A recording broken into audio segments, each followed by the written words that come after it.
Namaste and warm greetings to everyone joining us from across the globe.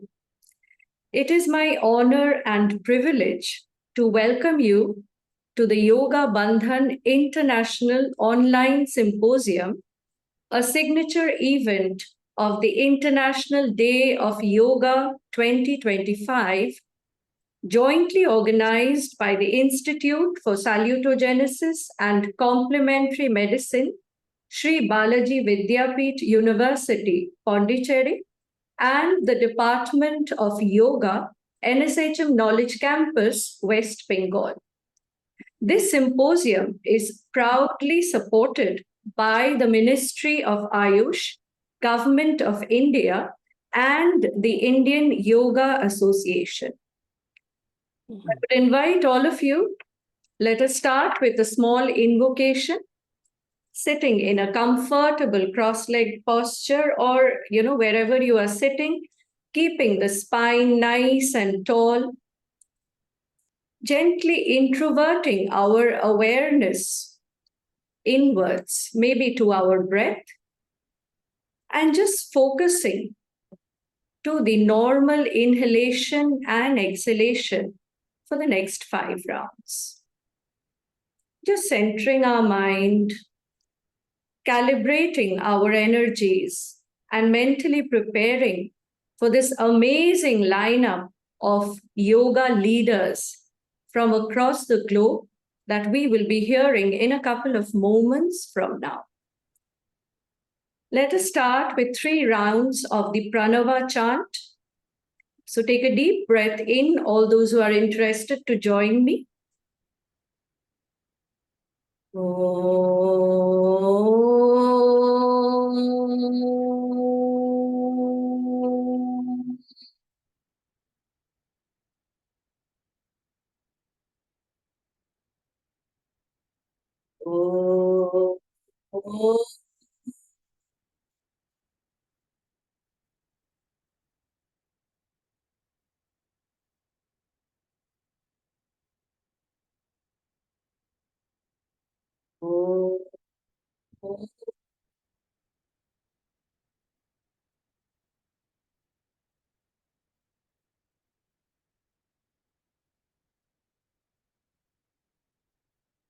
Gently rubbing our palms and placing them on the closed eyelids, palms down to the heart center, and with a couple of blinks, gently open your eyes. Namaste and a warm welcome to all of you once again. Today, we gather to celebrate yoga as a powerful force for global cultural exchange, holistic well-being, and the realization of shared human values. We are blessed to be in the presence of 4 extraordinary thought leaders whose work has touched lives across continents. Let me take this opportunity to introduce our esteemed speakers for the day. My beloved Guruji, Dr. Ananda Balayogi Bhavanani, an eminent Indian Yogacharya and authority on integrative medicine, serves as the director and professor of the Institute of Salutogenesis and Complementary Medicine, ISCM, at Sri Balaji Vidyapeeth University, Pondicherry. He is the research Acharya, the residential Acharya at the International Center for Yoga Education and Research, ICYER.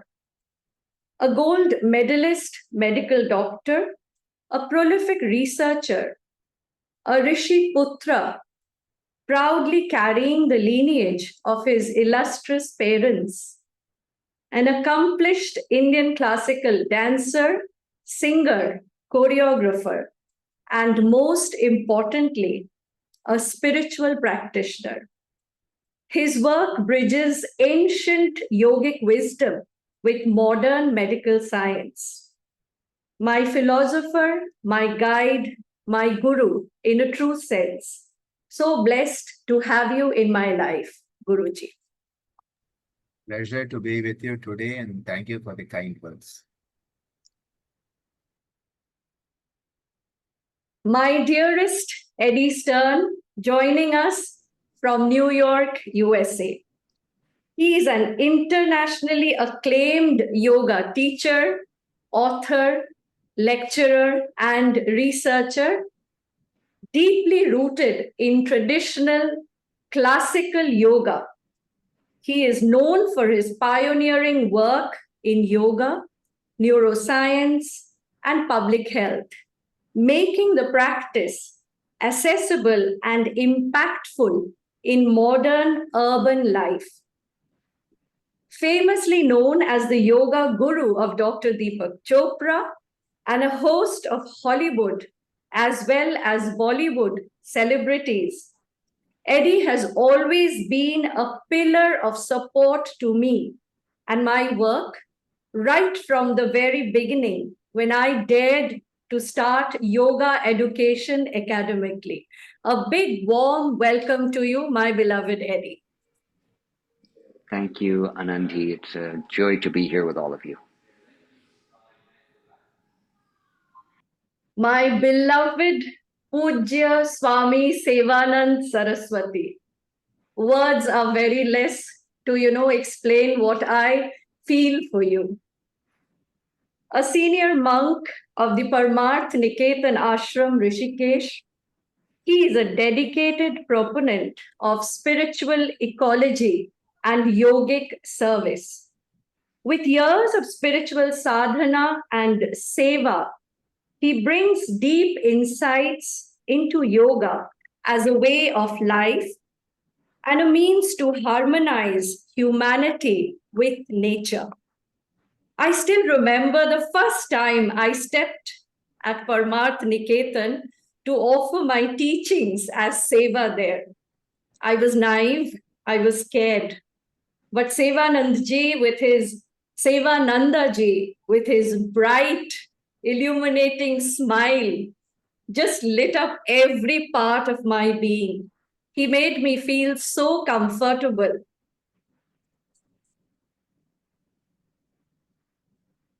And was there guiding me throughout. Thank you, Swamiji, because you truly made me feel Parmarth as my Himalayan home. A warm welcome to you today. So good to be here. Thank you.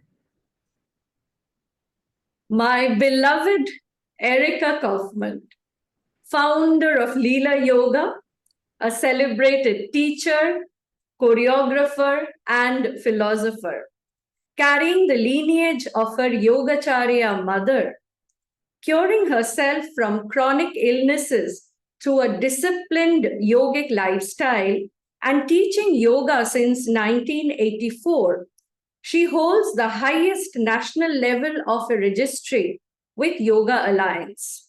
Winner of multiple awards, her method of Leela Yoga integrates yogic wisdom with embodied movement, encouraging practitioners to experience yoga as a joyful exploration of consciousness.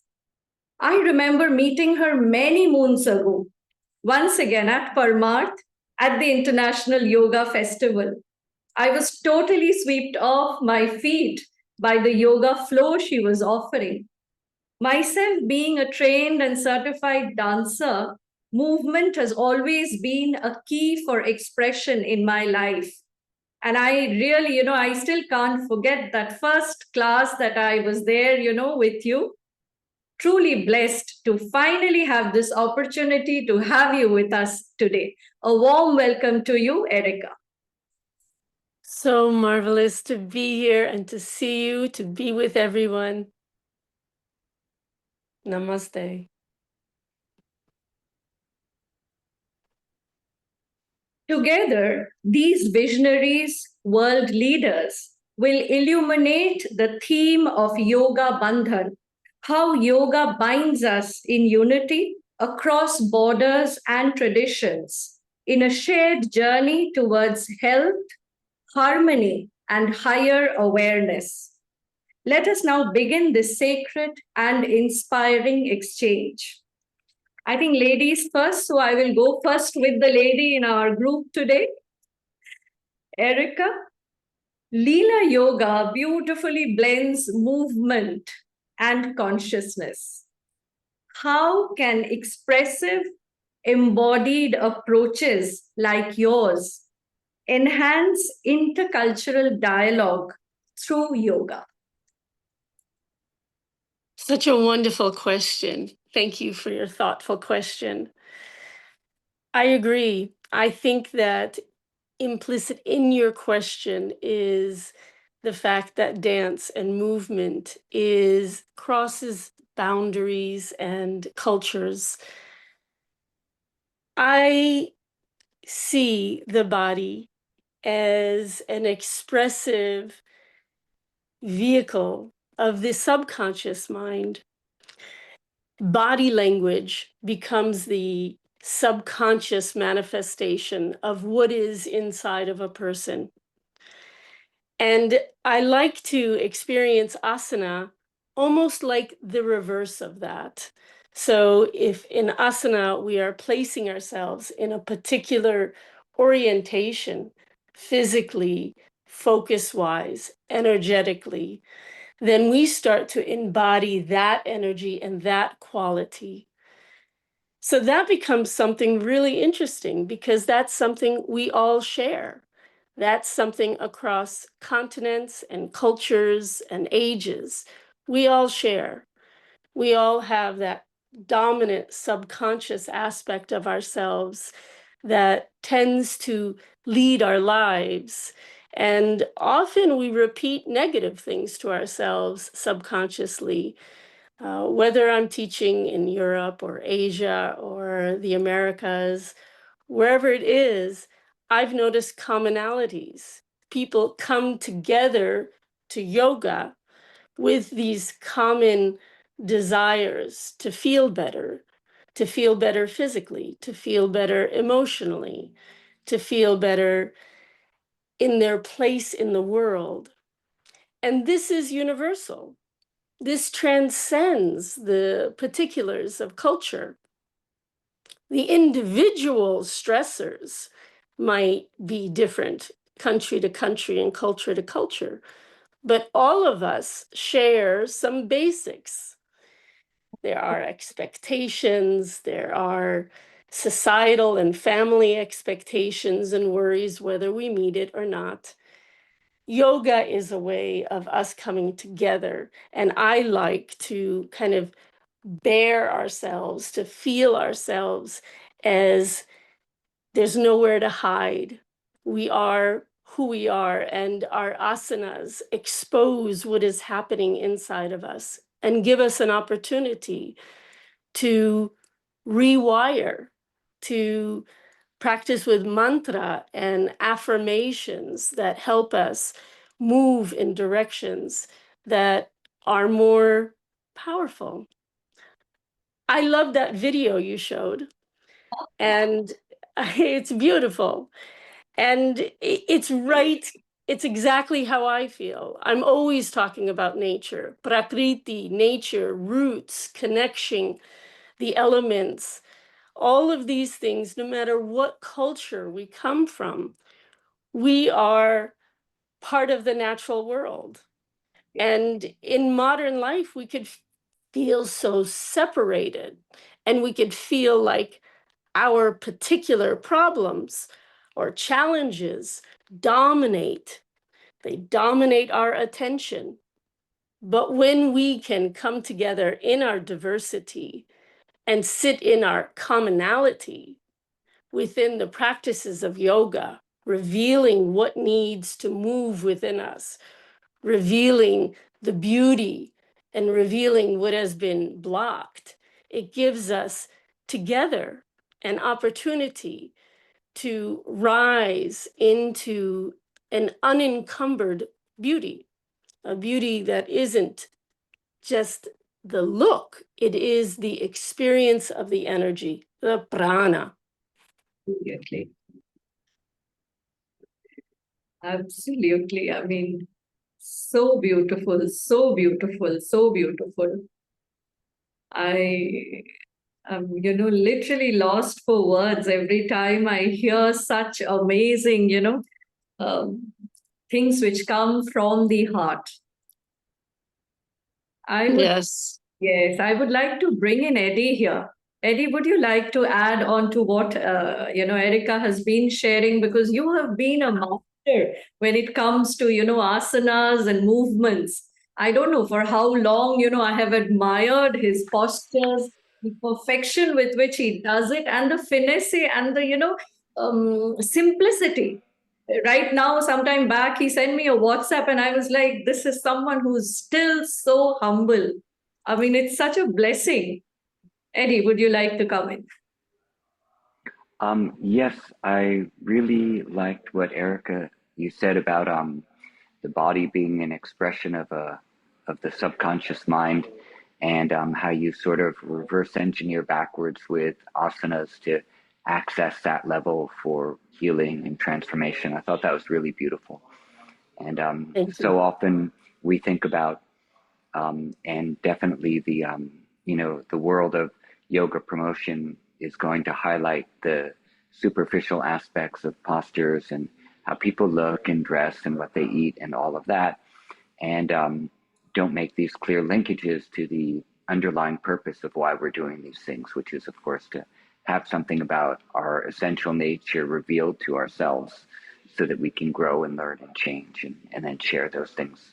So that was really beautiful what you said. I really enjoyed it. Thank you. Thank you, Eddie. So, I will ask Eddie this question. You have taught yoga to several, in fact, you teach to several high profile celebrity students. Now, I can't not ask this question to you. Now, this has helped bring yoga into mainstream global awareness. We can't deny the fact that, when a celebrity is practicing yoga, it does affect the common person. How do you see this celebrity influence shaping public perceptions of yoga? And what responsibility do you feel in maintaining yoga's deeper cultural and spiritual roots while reaching a wider audience? Okay, so those were a few questions.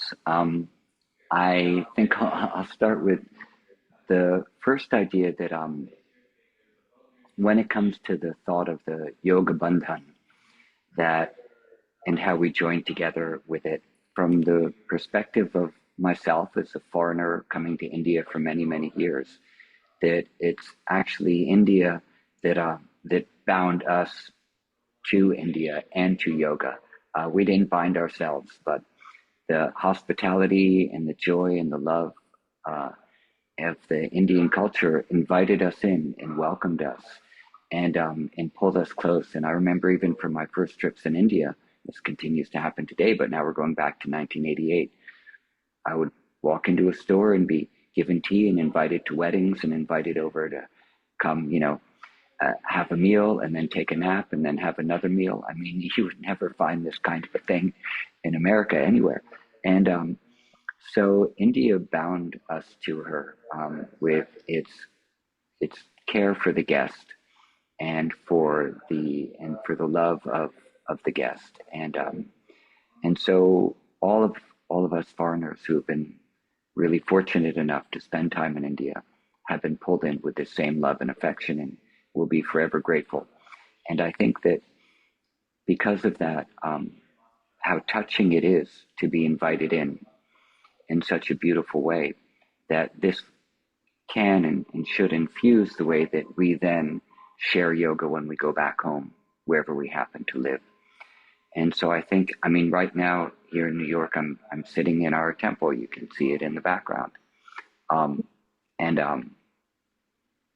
and so To add in here, apologies for interrupting. Eddie is also the founder of the Broom Street Ganesha, the Yoga Shala and the temple right in Soho, right? In New York City. yes, we founded it in the year 2001. So all of these things that we learned in India, that India gave to us, is infusing the way that we teach and how we share things. And then I think that no matter who comes into the yoga school, whether it is, a celebrity or a non-celebrity, they're going to be touched by that. And so that's the basic thing that's happening. Have celebrities come here? Yes, a lot of them have. But once they're here, they have to practice like everybody else. There's no special treatment just because you happen to be well known.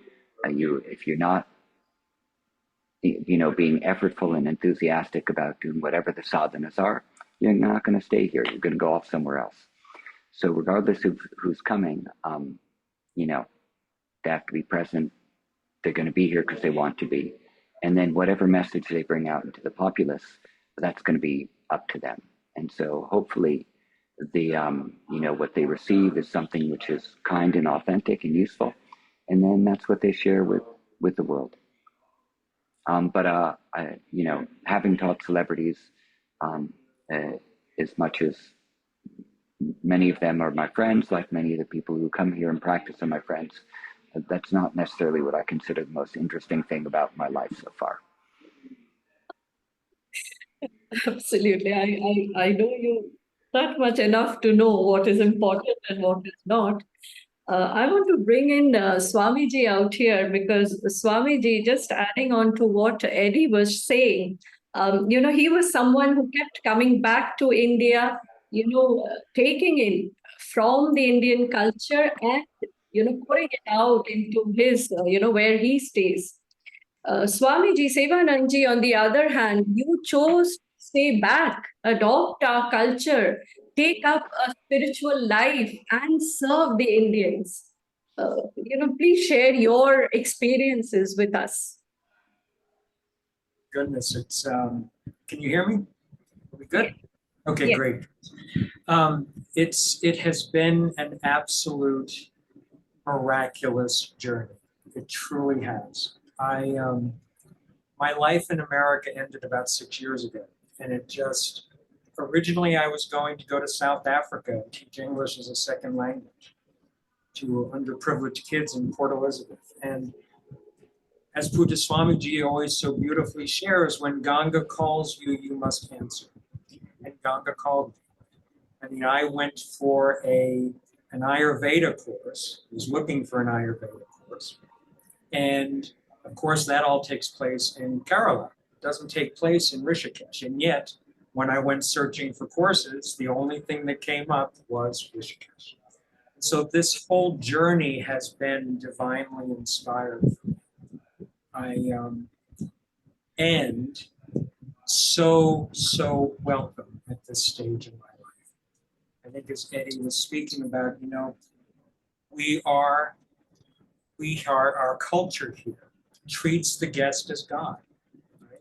And so I was welcomed so beautifully, not just by the family here at Parmarth, but also by all of the people that come to Parmarth. And the beautiful thing about that is that has enabled me to share this experience and to share the light and the love and the grace with so many people from around the world that come to the shores of Ganga, that come to be at Parmarth. And it has been the most beautiful experience. Every morning after Yagya, I am blessed to spend time with all of the many people that come to join us for the ceremony in the presence of Pujya Swamiji and Pujya Sadhguruji. And each and every one of them radiates such absolute light and such love and such joy. And it truly is the most beautiful, beautiful family. It has been the absolute privilege and honor of a lifetime, and the most welcome sort of end cap to what has already been an extraordinary life. So very, very grateful for India, very, very grateful for everyone in India and for all of the opportunities that being here has presented. It's just been really, really, really inspiring. Taking in from where you are, from your spiritual experience at Parmarth that you are sharing, how does yoga connect not only individuals, but also communities and the natural world in a deeper harmony? Well, I think it's so important to remember that yoga means union, right? And so just the actual practice of yoga creates union amongst all living beings. And that just happens sort of as the natural order of the universe, the divine order of the universe, right? Just by practicing, we automatically create that union amongst other people. And of course, Pujya Swamiji has done such an incredible job here at Parmarth of opening the ashram to everyone from around the world with the International Yoga Festival, with the work that Pujya Swamiji does with UNICEF and other global entities and agencies. It brings people to our door. So just as Ganga called me, Ganga calls so many other people as well. And so the core teachings of yoga, the core teachings of Sanatana Dharma, just naturally bring people here because of the welcome that Pujya Swamiji and Pujya Swamiji give. So it's sort of, it's just this miraculous kind of thing, you know, I know that in Pujya Swamiji's wisdom and his mind and his experience and everything else, that he saw the vision of what this place was to be. He created this space according to that vision. And it is that vision that welcomes everyone here. And the practice of yoga and the teachings of Sanatana Dharma that bring them here, keep them here, make them want to keep coming back, and also teach them a way of life, teach them a way to actually live. So it's just been kind of. I totally understand, you know, when you speak of Parmarth, when you speak of Rishikesh, it's really not a place, it's an experience. It's, you know, a blessing. And be, you know, at the feet of Mother Ganga, to be there at the International Yoga Festival, to be able to listen to Pujya Sadhviji and Pujya Swamiji, to be in your presence. I know, you know, I totally understand what you are, you know, saying, that experience. Thank you so much. And I want to bring my beloved Guruji here. Guruji, you know, it is not you, it is actually Pujya Swamiji and Ammaji who, you know, lived this, came to India and made India their home. Are you there, Guruji? I can't see you. Yes. Looking forward, what Erica said, what Eddie said, what Swamiji said, you know, Rishikesh, Mother Ganga, India, yoga, you are a Rishi Putra. I mean, I would just want your words of wisdom here. First of all, namaste, and thank you so much, Anandi, for putting this together and taking up my request for a Yoga Bandhan event to be supported by Ministry of Ayush, Government of India. The Government of India, over the last decade, has made sure that yoga counts all over the world. And, you know, before the Yoga Day, I think being a yoga teacher was not such a high-profile job description. But our Prime Minister, the Most Honorable Modi ji, has made sure all yoga teachers can stand up and say, I am a yoga teacher, and the world starts to understand the respect they deserve. So first of all, my gratitude to our Honorable Prime Minister, who has given yoga and the yoga community the respect it deserves. Indian culture and yoga cannot be separated. To separate Bharatiya Sanskriti, Indian culture, from yoga is to be left having the body but not the spirit. Without the Indian culture, yoga looks like yoga, but is what I call autopsy yoga, jada yoga. Because there's no life, there's no prana. The prana of yoga is sustained by the Sanatana Dharma.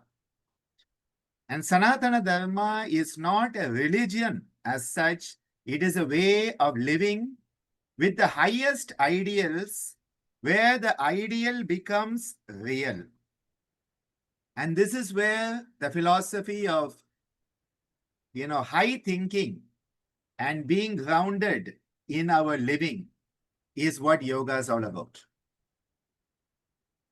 We cannot say that we are doing yoga as such, though many of us use that phrase that we are doing yoga. We have to become yoga. We have to be yoga. And yoga is indeed a state of being. If you look at the whole of the Yoga Sutra of Maharishi Patanjali, which is the core text of yoga, gives us the framework of the Yoga Darshana. Yoga is not something you do, but is the process that enables a state of being to manifest. So in that context, yoga is both the means and the end. When he talks about asana, Patanjali doesn't list Shirsasana as the head asana and Sarvangasana as the queen asana. That came much later. As far as Maharishi Patanjali goes, asana is a state of being where you are at ease with yourself and have come into a state of inner stability. The external asana enables that internal asana to manifest. Again, pranayama is not breathing exercises. Pranayama is a state of being where you have transcended the need to breathe anymore. You have transcended the dependency on the breathing process that is governed by the survival instinct, abhinivesha klesha. Again, ahimsa is not killing somebody or restraining yourself from punching somebody in the nose when you feel like doing it. Ahimsa is a state of being where the thought to punch them doesn't arise in you at all. Right. Because you have come into that inner stability. So I think the first and most important lesson we all need to take to the world is be yoga, don't do yoga.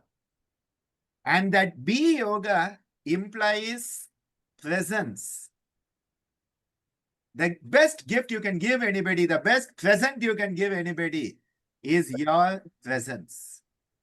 Because when you are present, the divine is present through you. Ayam me hasto Bhagavan, ayam me Bhagavan. Ayam me pado Bhagavan, ayam me Bhagavan. My hands are the divine, my feet are the divine. My body is the divine. My thoughts are the divine, my words are the divine. So when my presence is given to someone as a present, I am manifesting the divinity in human form. I think this is where I would stop for the first part of my answer. Wow. I mean, I'm always in awe, and I'm sure everyone else is in. And, the exact reason why I call him my Guruji, because he literally throws light on areas which, I fail to understand. And I'm like, it makes so much sense. No, I won't let you go so fast. My first question to you would be, as someone who's deeply rooted in both traditional yoga and modern integrative medicine, how do you envision yoga contributing to the global model of salutogenesis and preventive healthcare? Well, first of all, I must acknowledge the presence of my divine guru, Professor Madan Mohanji, who is with us today. Madan Mohan sir is a pioneer of bringing the traditional science and art of yoga and integrating it with modern medicine through his phenomenal work at JIPMER, Puducherry, where he, in 1983, published one of the pioneering works with Swamiji on Savitri Pranayama and Shavasana. Sir was the first to bring yoga into the medical curriculum at JIPMER, then at Mahatma Gandhi Medical College of Sri Balaji Vidyapeeth, then at Arupade Vedu, and he has been my one and only boss at work, and I have been really, really fortunate to work under him for the past now nearly 3 decades since Well, 1999, 2000. So thank you, sir, for being with us today. Means a lot to have you join us. When we talk about the integration of yoga with modern medicine and healthcare, I must reiterate that we are not just wanting to add new techniques into healthcare. So it is not that instead of an antihypertensive, let's prescribe Shavasana. And instead of an anti-diabetic, let us prescribe a twisting posture and Viparita Karani.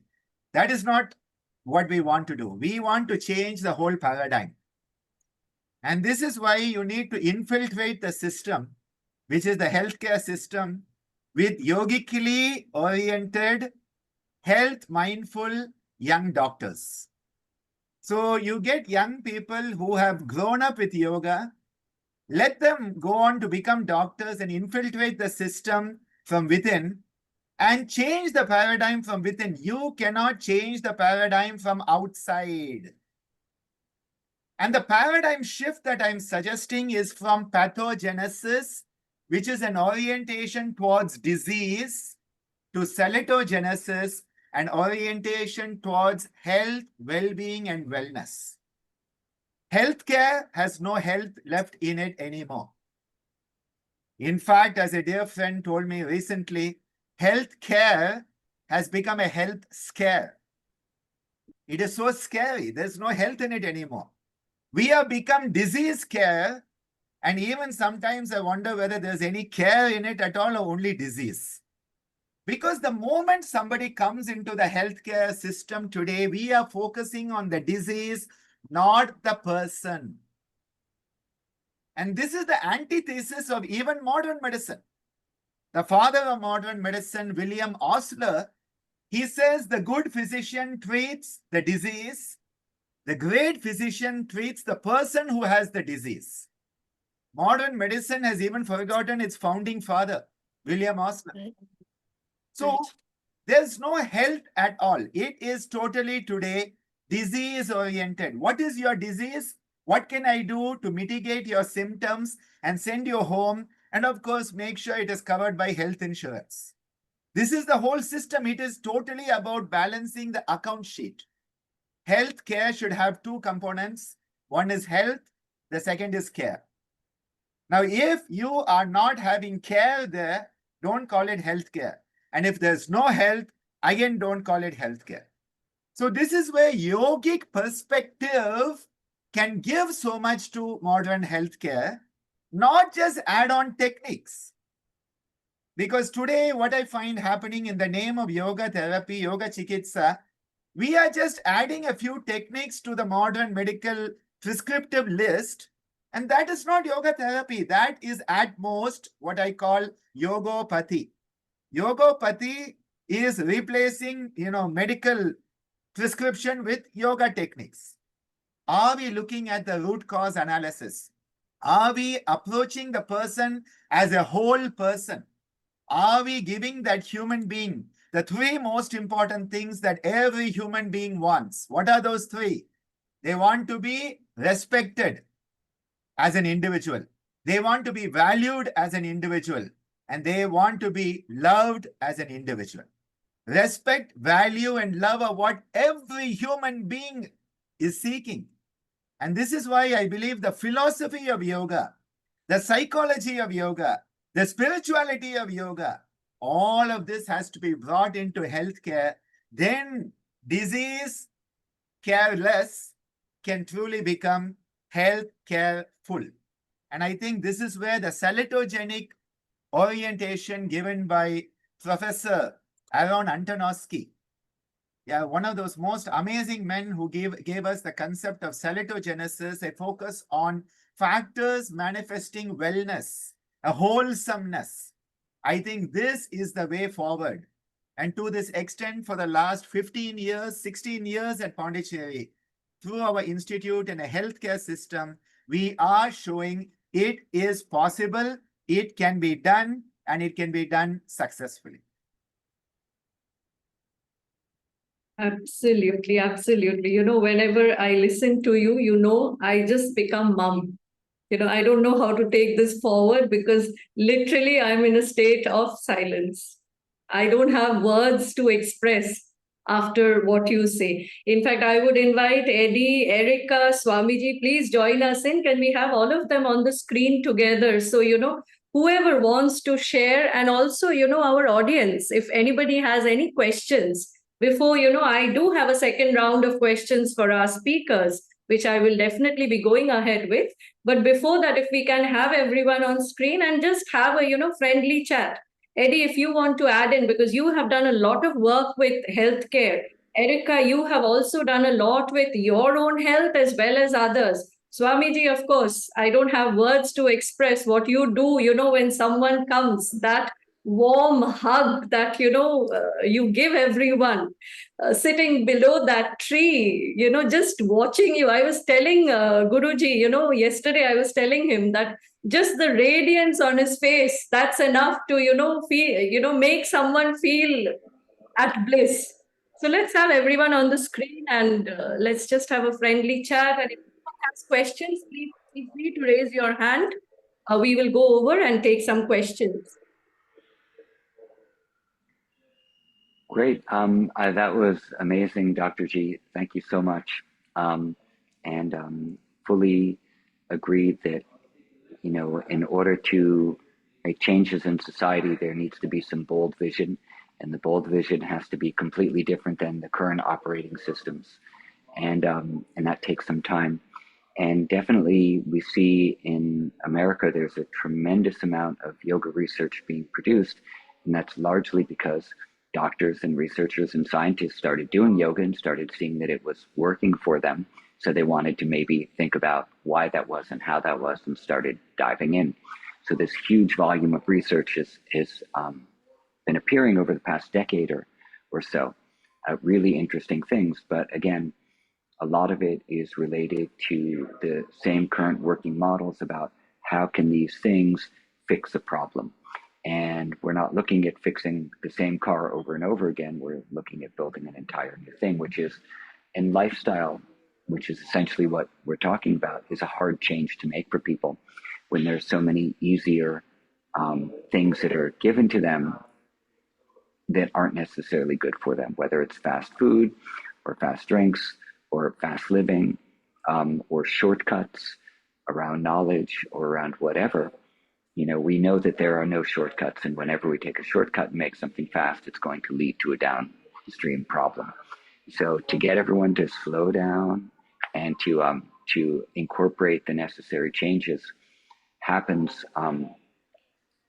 a lot through education and through teaching young people from early on to inhabit these ideals and these thought systems and these ways of living, and then that becomes completely normal for them. They don't want to do those other things.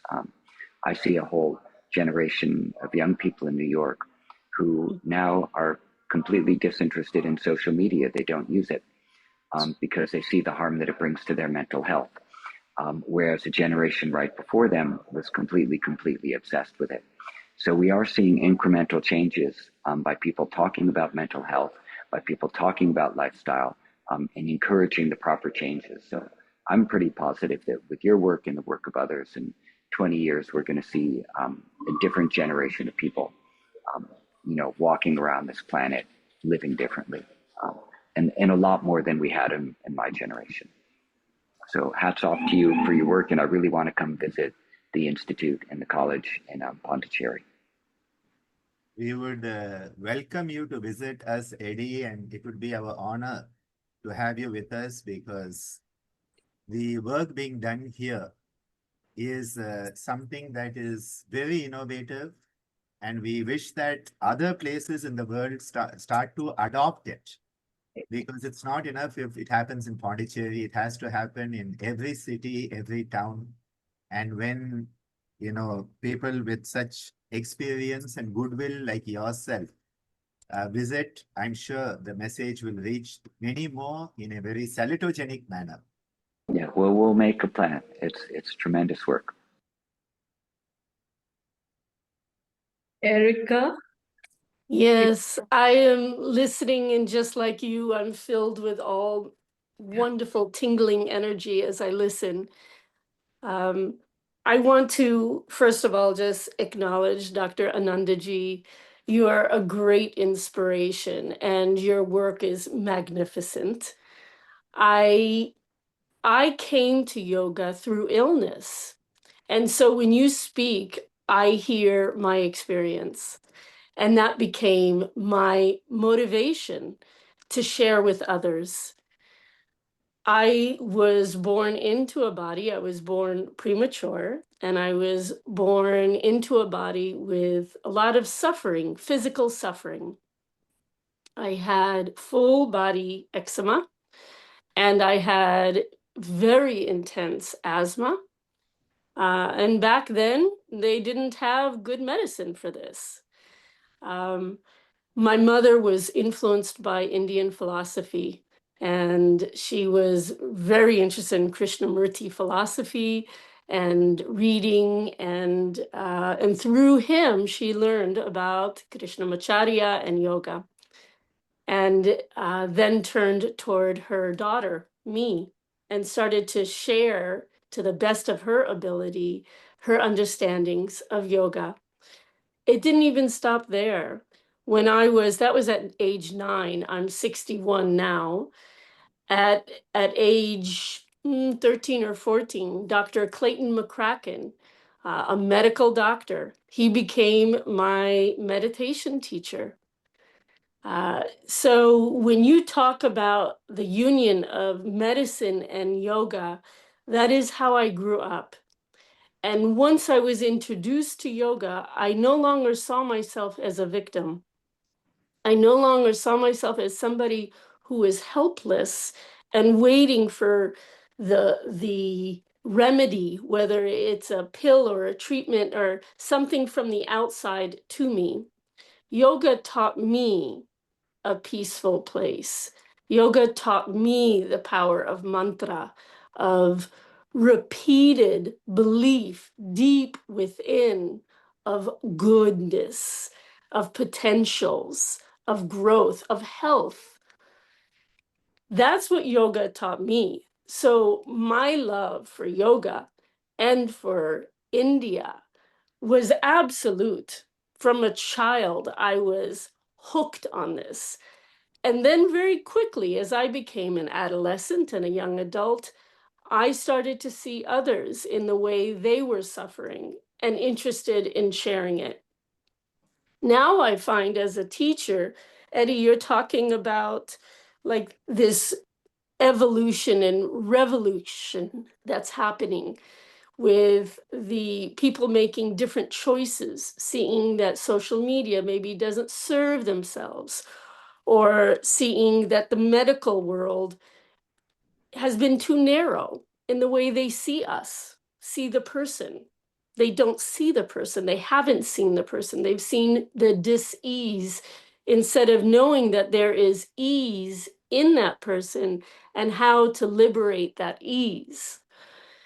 Now I find, as a teacher, I find that I have students who are doctors. I have students who are nurses. I have students who are reverends. I have students who are in the care field. And they themselves are practicing yoga and bringing it into the way they share their profession, the way they share. So my love and respect for yoga intersects with the world of medicine, but in the best way, because I myself was liberated to believe and to practice within those positive beliefs, those positive mantras and visions into the liberation, rather than reinforcing the illness and the problem. I am motivated now and continue to be to work with people like you, Dr. Anandaji, and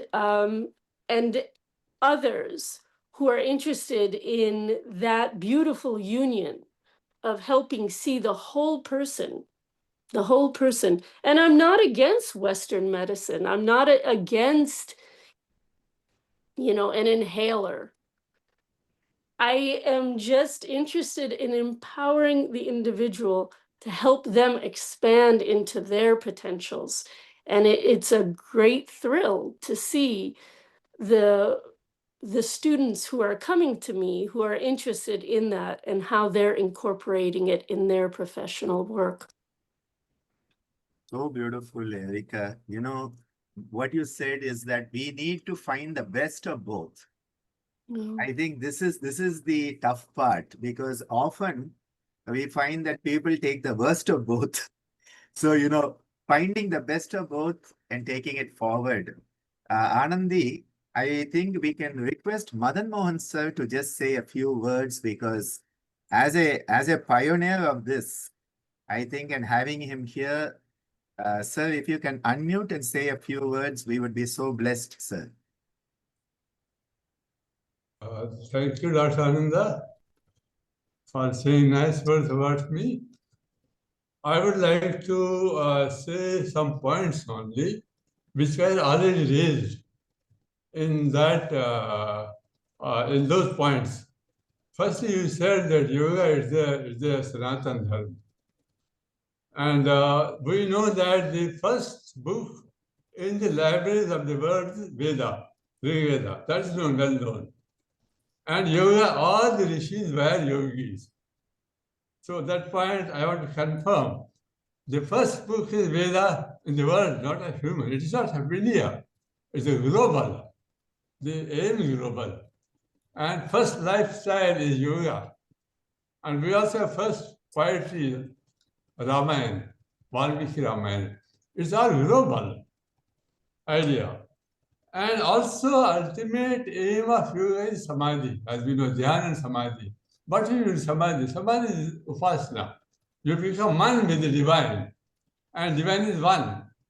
It's a narrative that Hindus have many polytheists, so many gods are there. They are like devatas, but Paramatma is one Ishwar. What to say? But Patanjali is Ishwar. Ishwar is one. Devatas are many. We can be devatas. You can be devatas. Devata is the only one who arranges himself. So one Paramatma, through that we become one. And that is experienced in Dhyana and Samadhi. When you become one, your consciousness is one with universal consciousness. You see everyone as same. That's what Veda Mantra there. Sahridayam Samanasyam Avidesham Khronomiva Anyo Anyam Aviharyat Vatjatam Ivagriya. That Veda Mantra. That the Paramatma God says, I have created you, Sahridayam, same heart, Samanasam, same mind, Avidesham, without any desh, without any hatred. Anyo Anya, with each other. Aviharyat, you deal with, like a cow deals with newborn baby. That's the love for each other. And this is emphasized by Ahimsa. Ahimsa basically is respect for life. And the Patanjali also says, it's not simply not killing, but do not have hatred. Ahimsa pratishaya tat sarido vair tyaga. You give up the vair, ill will. There's no ill will. So no question of killing. So these are the all universal, global concepts. And last time also, this is the ultimately, it's not Hatha Yoga only. Now we are emphasizing only Hatha Yoga. When world knows what yoga is, they don't know what yoga is. They see only other asana only, and movements only. Basic yam niyam, the points have been raised, and the Maharaji said, the Gyan Yoga, last time she said, the Nahi Gyanena Sadrisham, last time, Maharaji said, the Gyan, when knowledge is there, when you when there's a lot of this darkness, misunderstanding, narratives. When there's darkness, you light the lamp, darkness disappears. Same way, you give the gyan, agyan, misconceptions, they disappear. Gyan has to be given. So what actually yoga is, basically, We are mainly now whole at world level Hatha Yoga. Dr. Ananda is mainly now in the treatment part of this. Isn't it? And that's also will be, it's not an ordinary thing, big job he's doing. Everybody cannot do everything, but he knows what yoga is. And he is focused on the therapy aspect of it. So yoga is oneness of whom? Of at world level, global level, of humanity.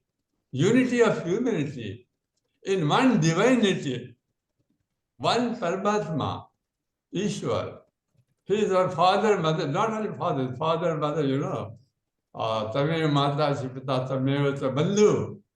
He is our friend, father, mother, friend. And also, he says the unique friend, one in all. So in that divinity, unity of humanity, and yoga is a very beautiful way to achieve that, to improve their health, to connect to each other.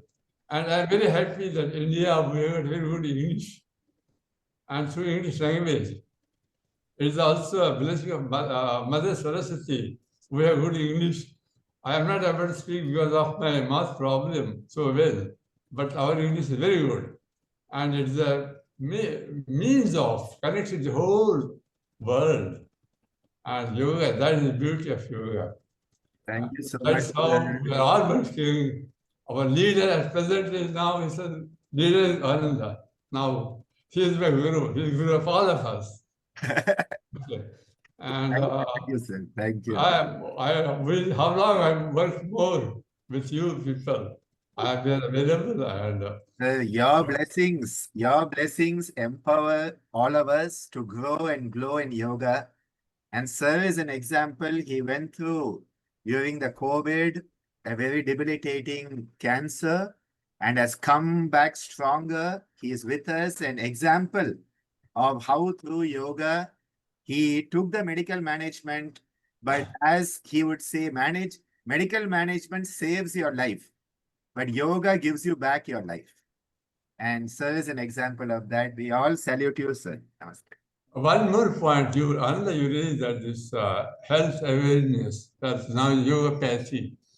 Now it's a, what do you say, this overdiagnosis.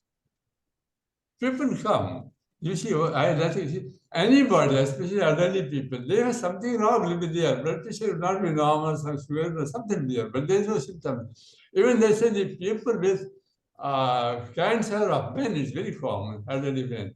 Cancer of the prostate, they have no symptom. They will diagnose ultimately at autopsy if they do it. So even the mild condition, when treatment is done, so many investigations, so many medicines, so many problems, it is unnecessary. And the patient will, if you do not diagnose, he will die natural life, and then after that they find hearing cancer. So this overdiagnosis, this is yoga-pathy, what Ananda was telling. And people are very, they want, but you see, do better, do this, oh, you are not doing this. People demand. And the doctors also doing. Now private practice, many, and they want to earn money, so this should be kept in mind. So we have to emphasize health, what Ananda is doing. Yes, sir. With your blessings, sir. Thank you, sir. Guruji, should we proceed to Swamiji, Sevanandaji? Sevanandaji, you know, taking up, there's been a lot of medical discussions here about life, living life, health. And, you know, here is a person who I have seen firsthand enjoying life, you know, just sitting blissful. And when we talk about, you know, Eddie was speaking about the effects of social media on the youth. The Western world has realized it. But you and I, we are aware of the youth in our country, you know, where they stand when it comes to a simple, you know, mobile. They are just hooked to it. What is the solution? I remember Sadhviji, you know, giving a very nice talk once about, you know, the usage of mobile. But really, you know, if the youth need to really be made to understand, because I don't know where we are going when we speak of, our country, where there's so much of hunger, so much of, want still left, and that is percolating into the youth of our country. I'd like to say one thing about there seems to be this beautiful thread amongst what everyone has been talking about. And that is that yoga gives us back our power. We have tended as a society and as a species, really, to surrender our power to everyone that comes along, whether it's a doctor with a diagnosis or a car dealer with this is the best vehicle to drive, or whatever it happens to be. We've just decided that someone else is better at making decisions about our lives than we are. And the beautiful thing about yoga is it gives you your power back.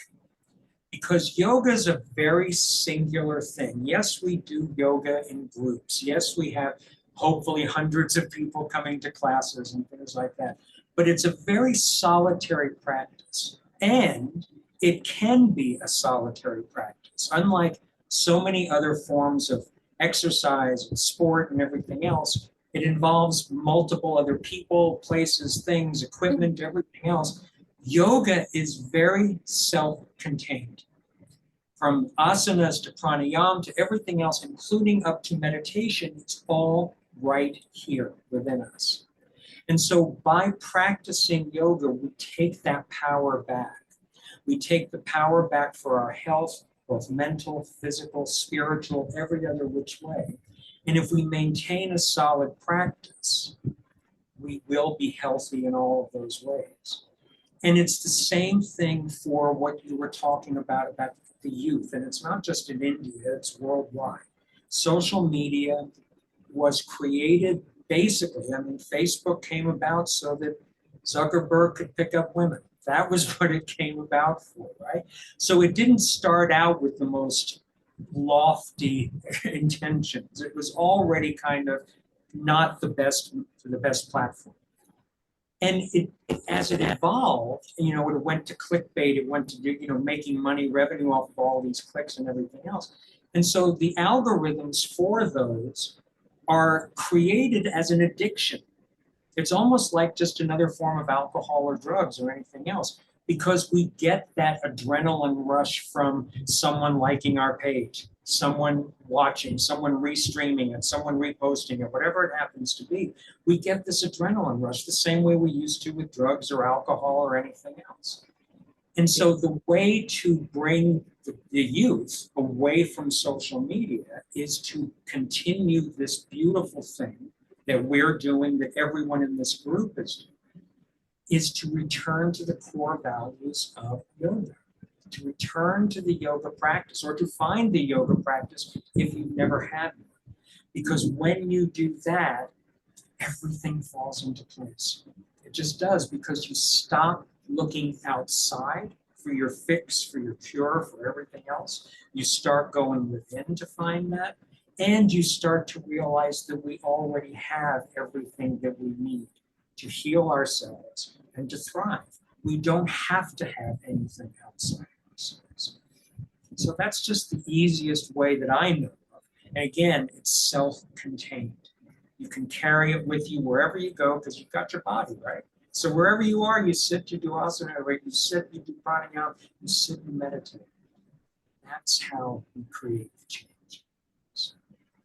Absolutely, absolutely. Bringing in Eddie over here, Eddie, when I was in New York a couple of years ago, I remember, my son was there and he took me around to, I don't want to take names, but yes, Lululemon, and then there was Aloe Yoga just coming up, and there were all these, fancy brands. And he was like, this is, yoga in New York. And I was like, no, this isn't yoga according to me. So given yoga's, Eddie, this is for you. Given yoga's rapid globalization, how do you see the balance between cultural authenticity and innovation in the way yoga is shared internationally today? Well, Um, I think in regards to the sharing of yoga globally, this isn't going to be predicated on the corporations who are selling yoga, but on the people who are practicing it. There are many, many people around the world, millions of people, who love practicing yoga, have received tremendous benefits from it. And these are the people who are sharing it and are teaching others and encouraging others to practice. The corporations that you just mentioned are encouraging people to consume products, but that's not really doing much to spread yoga. That's just giving people something to put on when they might go to a yoga class or another type of fitness class. So I really don't think that these companies have anything to do with the global spread of yoga. They're just providing outfits. That's it. I've never had a single person come into my class who said, oh, I really wanted to do yoga because I walked by a shop on Broadway and they were selling leggings and it inspired me to do yoga. And that's never happened. People are inspired to do yoga from other people who are practicing it and teaching it. And that's how it's going to continue to be. And it continues to spread and it continues to be influential. You definitely see that yoga has worked its way into the common culture of the West, in that you see yoga teachers in TV shows and you see yoga people practicing in yoga in movies, and so it's threaded its way into the culture. That's wonderful. That makes it something relatable to people and maybe gives a lower barrier for entry for a lot of people to come into it. But just to reiterate, yoga is going to stay alive with people who love it and practice it and teach it. And it's always been that way for thousands and thousands of years. And all the products, they'll come and go. And hopefully there'll be less products, honestly, in the future, because they're not good for the planet. A lot of petrochemicals. Yoga. Yes. That's absolutely. Erica, would you like to share something? Yes. Yes, Eddie, when you were speaking, it reminded me of something years ago. Let me see. My second daughter was already born, so it was probably around 25 years ago, 26 years ago. Yoga was becoming more popular in the general culture in the United States. At the time, I was living in Cincinnati, and Procter & Gamble is based there. They called me in to their marketing group, and they invited me in as a yogi because they said it's come to our attention that yoga is getting more popular and we'd like to get in on it, and we'd like to speak to you and learn from you. What are the products that are needed? So they couldn't have invited a more opposite guest than myself, because my answer, of course, was that you don't really need products.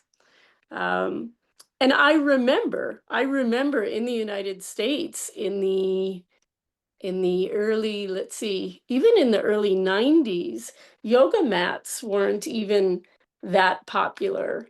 That all of those product things, they came out later.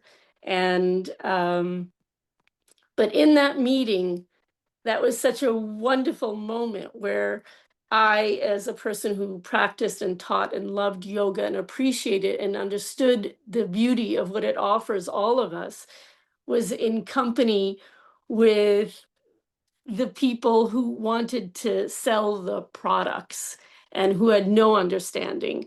I do think they probably do sell products now, but it's just nice to be reminded that we don't need the fancy things. Really, what we need is interest. Anybody who's interested will have the natural attention.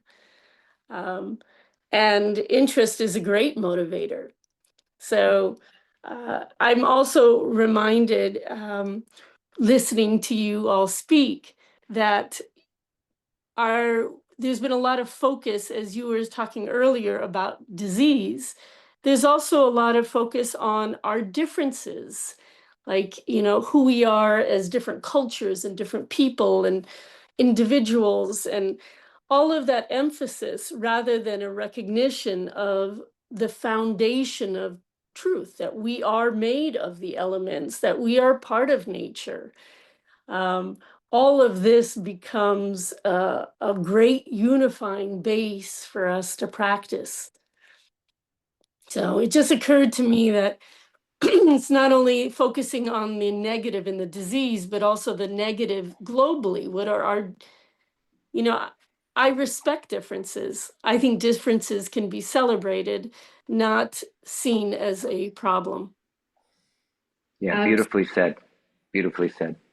And also in regards to, the idea of who comes to yoga, well, number one, you have to have interest. And if you have interest, that means you have the samskara to come to it. And also that the recognition that somehow you're suffering on some level. And suffering is a universal or global phenomena, we could say. Everybody suffers to some degree. And if you recognize that and want to do something about it, then you're going to come to yoga. And again, not because you saw leggings in a shop on Broadway, although that might spark a samskara in someone, you never know. So, and then to your point about, the differences and all the different types of people there are in the world who are going to come to it. Even Patanjali says that for ahimsa, this is the Mahavrata to be followed regardless of jati, desha, or kala. So no matter when you're born, no matter the place that you're born, no matter the time that it is, these are the things to adhere to. So this is from many years ago, 1,500 years ago, 2,000 years ago, this indicator already that globally people are going to suffer. Globally people are going to need to know who they are, and that they're going to come to those at different speeds depending on their samskaras. So I think you touched on something really nice, and I think you touched on something that has been, seeded into our thought systems by Patanjali Rishi and by the others as well, to remember these points. Everybody suffers, and that's why access should be given to everyone to things that are going to help alleviate suffering, no matter what level they're suffering on. And not to hide it, not to be ashamed of it. Yeah, because it's a common condition. It's a common condition, exactly. And perhaps social media and these platforms, and our youth, I really feel for our youth, they've grown up with these filters and perfection, and therefore, stressors and suffering perhaps is something to hide, or they feel it to hide. So once we realize we don't have to hide, and we can relax and release and allow, so much more can open. Yeah, I love what you just said. Thank you. Yesterday, we had a yoga bandhan hosted by Shailaja Menon in Malaysia. And we were talking about diversity being an illusion because everything is unitive. But today, I think when you talked about perfectionism, I think perfection is also an illusion. Because, we know that we are not going to be perfect, but we want to be perfect. We know that we are not perfect, but we don't like others to tell us we are not perfect. And I think this is why the moment we let go of trying to be perfect, we'll become perfect. So I think this is the key is to let go of that want, and then it can manifest. So very beautiful to listen. These thoughts are just resonating so beautifully. Absolutely. In fact, if I may, we believe that this very cycle of life and death, this suffering is because of all the karmas that we have accumulated over the past, so many years. And, we are here on this karma bhumi to clear up all those samskaras, vasanas, and karmas. And the day, that baggage of karma becomes zero, it's Kaivalya. And I guess as yoga practitioners, that is what each of us aspire in this life or in some life in the future. Taking this forward, Guruji, you often speak of Ananda. Ananda is your name. Pujya Ammaji named me Anandi, the feminine version of Ananda, bliss, the core goal of yoga. In a world of stress and disconnection, how can yogic practices truly awaken collective well being and shared joy across cultures? No, I think the basic issue is that we have forgotten who we are. And that is the biggest issue we all have. In the Indian literature, we have a story of Narada telling Vishnu that, I am this great devotee of yours, always singing Narayana, Narayana. And he's so full of his fat, bloated ego that Lord Vishnu says, I better teach him a lesson, and says, Narada, can I have some water? I'm thirsty. Narada goes down to the earth plane. There's a nice well with all beautiful girls taking water out of the well, falls in love with one of them, goes to her house, gets married, starts a family, takes care of the farm, spends decades, in the world. And then one day there is a deluge, a flood. Everything is lost. The farm, the house, the kids, the goats, the chickens, everything is lost. And as Narada is in turmoil in the middle of the water, and he says, Narayana, and suddenly Vishnu is in front of him saying, Narada, what happened to my water? I think this is actually a very beautiful story because all of us are like that. We all are the manifestation of Sat Chit Ananda. But we have forgotten it. We are all suffering amnesia. So I often say, we are the divine with amnesia. So we are the divine, but we don't know we are the divine. We have forgotten it. Our essential nature is Ananda. Our essential nature is Sat. Our essential nature is Chit. We are that pure bliss. We are that purity. We are the pure consciousness. But we have forgotten because of avidya. And this is why Patanjali, as the master psychologist, his grasp on the human mind and beyond has not been rivaled by anyone till date. And Patanjali says the whole core problem, tasya hetu avidya. Because of avidya, you have forgotten who you are. Because you have forgotten who you are, you have to create a self-identity, a created mal-identity, which is asmita, that has likes and dislikes, raga and dvesha, and tries to survive at any cost, abhinivesha, thus pulling you farther and farther and further and further away from your essential nature of Ananda. So what is the way forward? You have to uncover all that is not you. And in this process of uncovering all that is not us, both Buddha and Patanjali and even Adi Shankara have given us beautiful techniques. And one of the technique is neti, neti. Not this, not that. Not this, not that. And as in the Dasa Sloki, he says, Na bhumim na toyam na tejo na vayu na kam nendriyam va na teshan samoha anaikantikatvat shushupte kasiddha tadeko vashishtam shiva kevaloham. He goes on for 10 verses saying, you are not this, I am not this, I am not that, I am not this, I am not that, I am not the relationships, I am not the elements, I am not the mind, I am not the indriyas, I am not even yoga and Sankhya and Vedanta. He even goes to say, I am not yoga. Whenever I sing that, I feel a bit odd singing it. He says, even that I am not.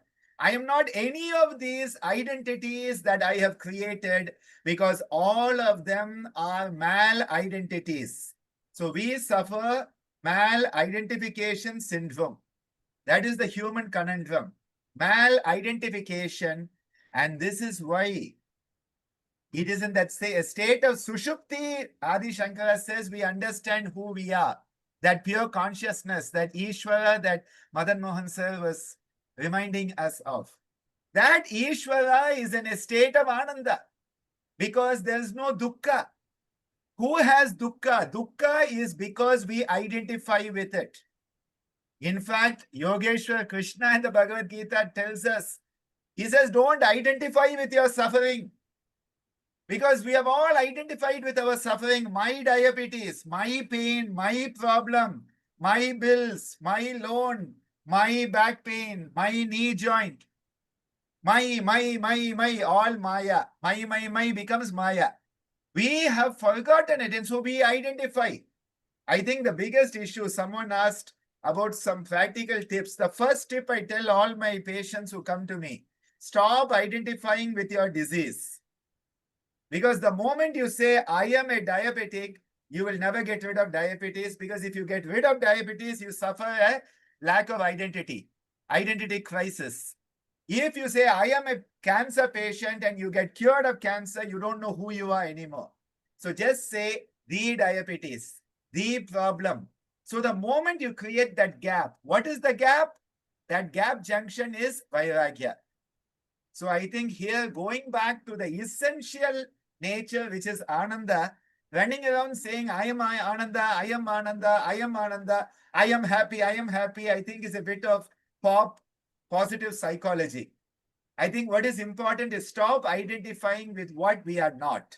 Stop identifying with all these mal-identities that we have created.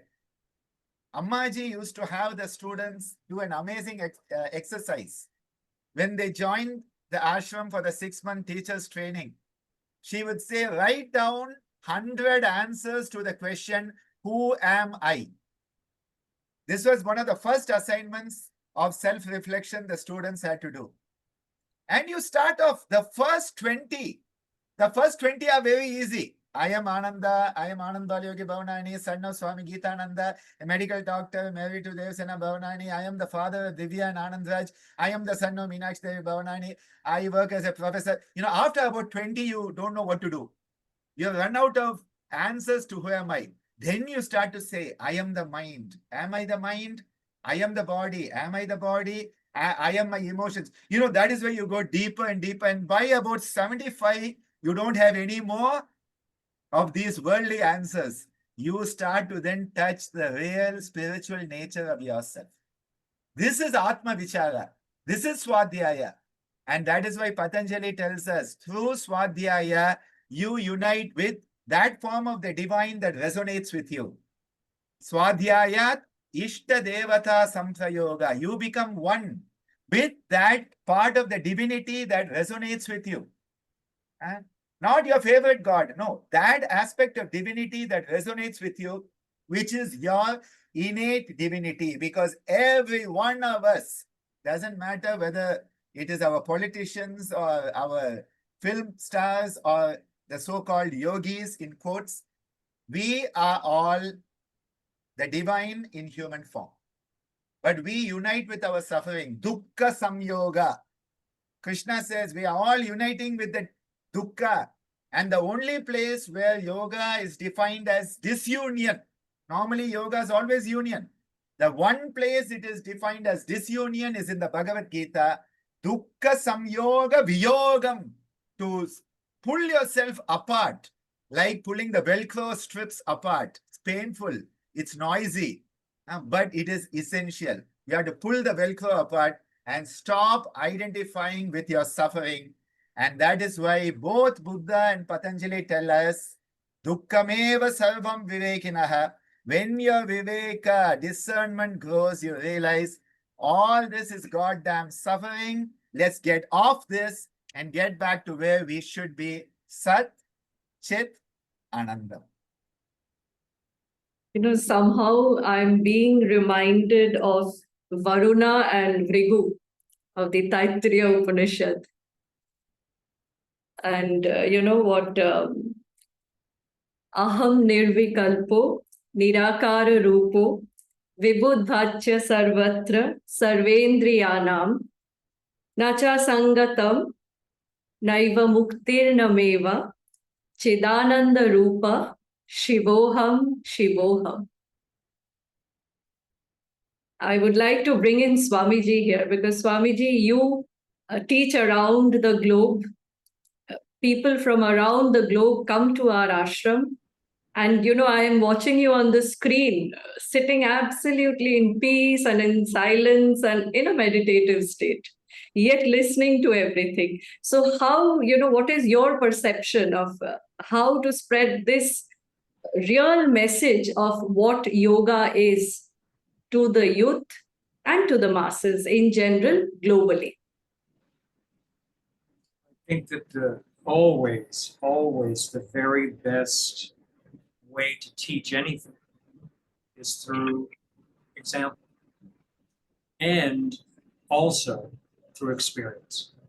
I am a pretty devoted Vipassana practitioner, and one of the things that Goenkaji always speaks about is how we learn. We learn by reading, we learn by hearing about things, and we learn by experiencing. The reality is we're not really learning by reading or by hearing about it. We only learn by experiencing. So the two most important things in spreading any message, I guess, are the example that we set, and then the experience that they have in that, whatever it is we're talking about. So it's essential to do the work that each one of you are doing. Essential. We need light warriors. We need light bearers. We need people to carry the message of Sanatana Dharma and Patanjali's Yoga Sutras. All of the wonderful things that we know work. It's incumbent upon us to share that, and not just to preach, and not just to tell, and not just to write so that they can read it, but to invite them to join us in practicing it. We've all mentioned that already. I'm just sort of recapping it really, but that's how we learn, and that's how the message is spread. Is actually allowing people to experience the deep connection and the joy and the anand that we get from these practices. It's one thing, I guess you share your story and that piques people's interest, but it's actually the practice that gets them hooked. And that's what we need, is lots more people being hooked. And each and every single one of you do such a beautiful job of that. With your asanas, pranayams, all of the great teachings that you have. It's just extraordinary the work that you do.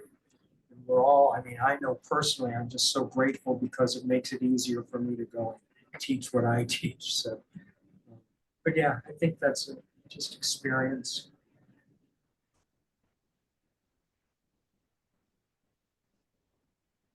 Coming over to Erica.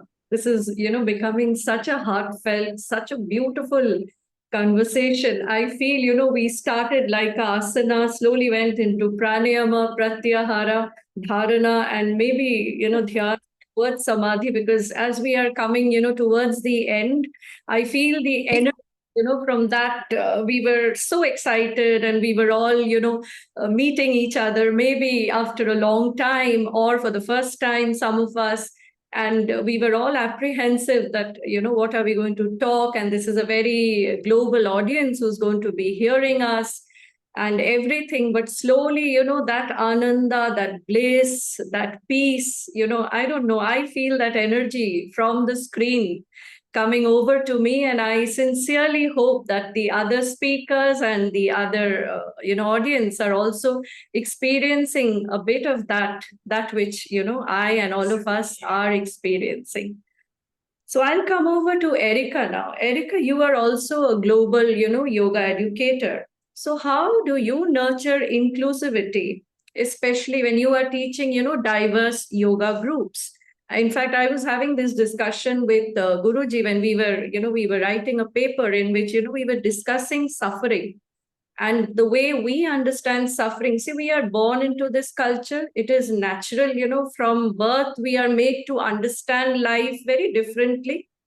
compared to people from other places, say Southeast Asian countries, the European countries, and of course, America and other places where, the meaning of life is very different. The meaning of joy, bliss is very different. So how do you, share your understanding? Because you have a very deep understanding of yoga.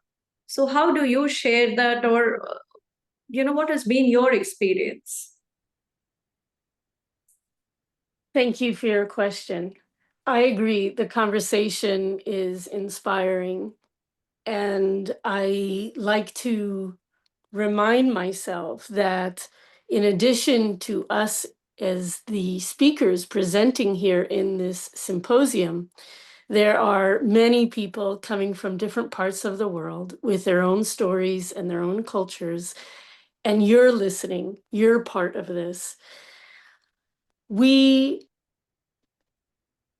Whether a tree grows in Asia or a tree grows in the Americas, a tree cannot grow by itself. When does a tree stop becoming just the seed? If something stays a seed, the potential isn't opened. Eventually, the seed will die. In order for the seed to grow, regardless of what kind of seed and where that seed is, it needs to break open and start to interact. And then all the potential starts to happen. It has to interact with the earth, with the soil. It has to interact with the water. It breaks through the earth and up as a little sapling, and it starts to interact with the sun, the light. There's no guarantee that little sapling is going to make it. It's got to struggle with the elements, the wind, the air, all of the natural elements.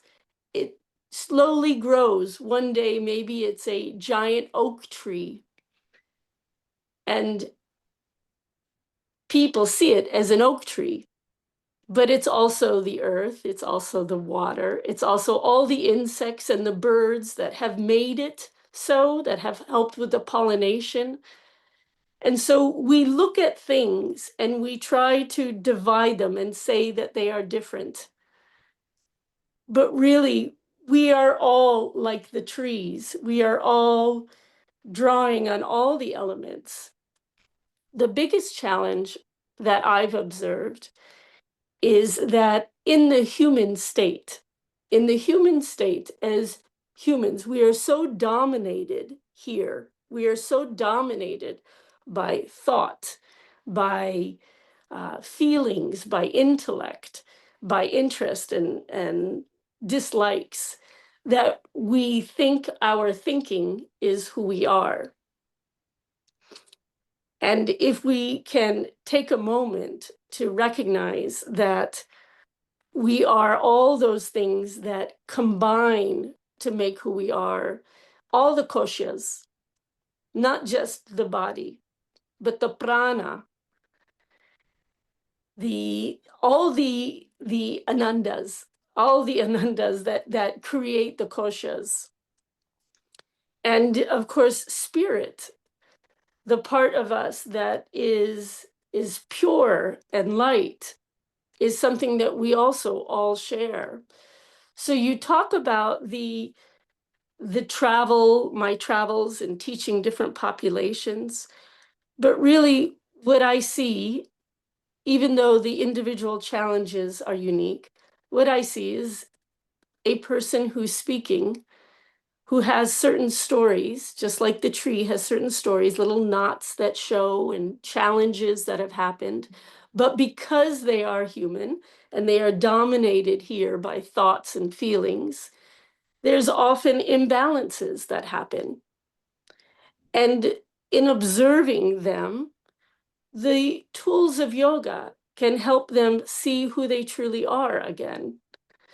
So when I see people, students, I don't necessarily see that it is the cultural differences that create the biggest challenges. No, I think it's the commonality of being human that create the biggest challenges. our ego, our insecurities, and our sufferings of different kinds. Sometimes they're ailments. Those are what creates our unique little differences.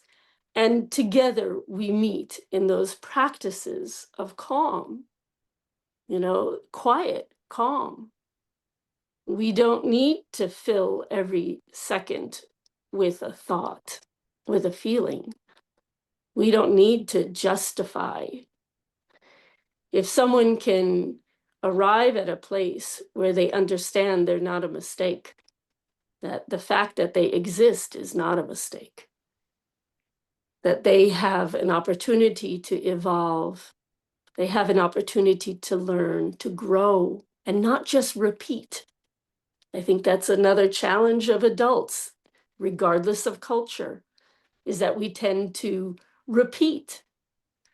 But if we can actually put ourselves in the beginner mind and experience the magnificence of life, of nature, and of not only Prakriti, but Aprusha, the magnificence of it all, the universal, then we can arrive at a place where we understand that we have potentials, that we can grow, we can learn. I see today's culture as being a culture that is filled with wanting, as it was said earlier in the conversation, wanting approval from the outside. My greatest hope in my teaching is that people start to understand what is a foundation that they're already part of, that they already have what is needed. So yes, people come with diverse backgrounds, people come from diverse cultures, but who they are is foundationally first human, or as they come in their sufferings, it's foundationally first human. And then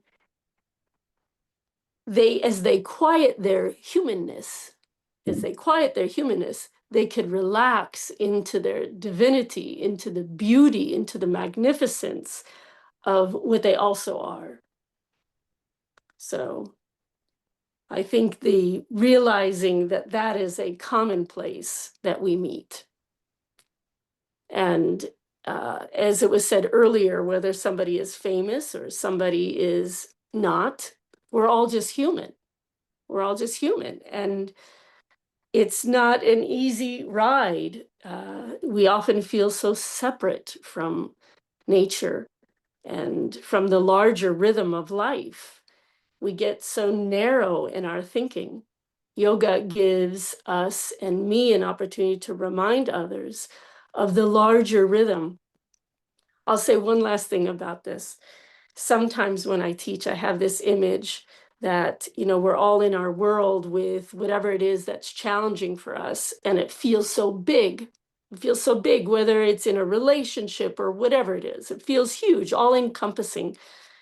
And I have this image like a kitten being able to pick us up and hold us up and then show us everything else and say, I know it feels big. I know it feels like it's all encompassing, but look. And then put us back down into our body and into our situation. I know we quickly forget, but even if just for a moment we could see that simultaneously in the human world, there is suffering and there is beauty. Where do we put our attention? And what results from where we put our attention? If we put our attention with fear, with suffering, what results? If we put our attention and our work and our devotion into the light, into exposing potentials and seeing the benefit of having healthy neighbors, not only healthy self, but healthy neighbors, healthy communities, then we all benefit. So I see individuals, I see their individual challenges, I see individual cultures, and I love differences in that way, and I celebrate. And I also see our commonalities, our common challenges as humans, our common tendencies, and the beauty that we can be in a calm quiet. And once you experience that, I think it has its own appeal and people come to it more. Absolutely. And that is so profound, so profound.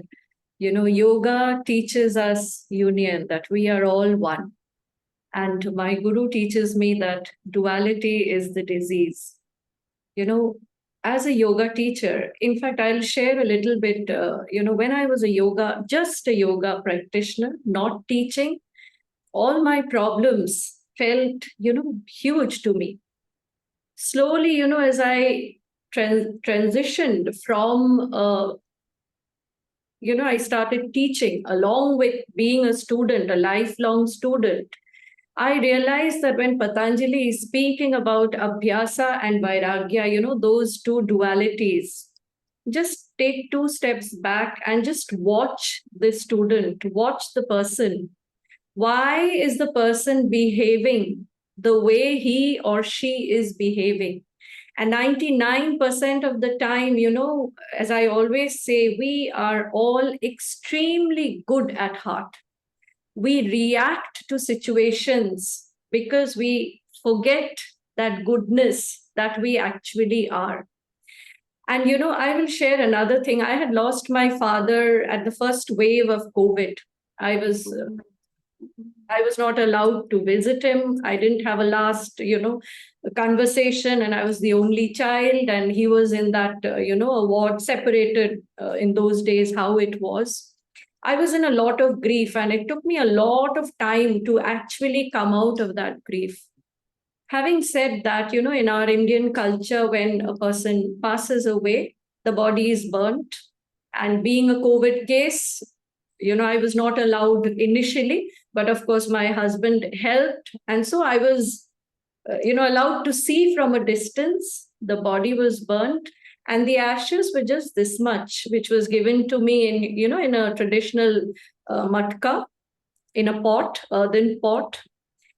And at that point, I had this realization that, this that we feel is everything is just this much of earth. And the rest is like, poof, it's space. It's just gone. And when I came back, he loved to read. He had a library of books. He had a huge table. His glasses, everything became immaterial, secondary. As long as we live in this body, we feel, we are the most important. This is the most important thing. Everything else, everybody else, is secondary. Somehow maybe we have to learn to take 2 steps back, and that is, I guess, what yoga teaches us. And sometimes just watch ourselves, why we behave, why we react, why we respond. Because at the end of it, it's just maybe 70, 80, 90, 100, 120 years you are getting to live on this earth. So why not make it a beautiful anandamay, blissful journey, instead of grumbling and finishing life and standing at the end of life and just repenting that I wanted to do this, I could do nothing. On that note, I'll bring in my Guruji, because I can actually go on and on and on with this discussion. I was just really, really admiring Erika. Thank you for putting into words things that can normally not be put into words. I think all of us on this call appreciate the way you have brought it into a manifest form. I was just reflecting as Anandi was talking about her father. And I was thinking, here on one end of the spectrum, we human beings think we are everything. But then when we look at the vast universe, we realize we are nothing. And I love these images which, go out into space and you have all these galaxies, and Earth is not even a grain, a speck in that huge picture, okay? Earth is not even a speck, and we are not even a speck on Earth, and yet our fat, bloated, stupid ego thinks we are everything. This is one illusion. The second illusion is that we get depressed about thinking about this and we think we are nothing. So on one end of the spectrum, we think we are everything. On the other end of the spectrum, we think we are nothing. And then the yogis say, well, you are both. You are everything, but you are also nothing. And this is why we have a system in the Gitananda teachings, which is called Yantra. And recently, Sangeeta and I ran a course on this, where we use the numbers as a tool to understand the universal matrix. And the 0 and 9. 9 is the largest of the numericals, which means everything. 9 means everything. 0 is nothing. And both of them have equal value in our calculation. The 0 and the 9 have equal value. And I think this is the greatness of the human existence, that we can understand we are nothing, but we can also understand we are everything. And when we move out of this ego-based limited perspective, you called it the human condition. I think this is where, there's a huge difference. The other day, I gave a talk on yoga psychology. And I was saying the whole difference between the Western model, which came from Descartes and others, which says, I think, therefore I am. And I think this actually created a lot of duality in the human conditioning. Whereas the rishis said, we are, therefore we think. And I said that they both start from two ends of the spectrum. The rishi says, Aham Brahmasmi. So if I am the Aham Brahmasmi, then because of that, I have what is called a created identity. And again, Patanjali tells us, all of these created identities are false. He said the only identity that is true is the identity that you realize in the state of dhyana. He says, Tasya dhyanajam anashayam. It is only in dhyanaja, in that state of meditation. I'm not even talking of meditating.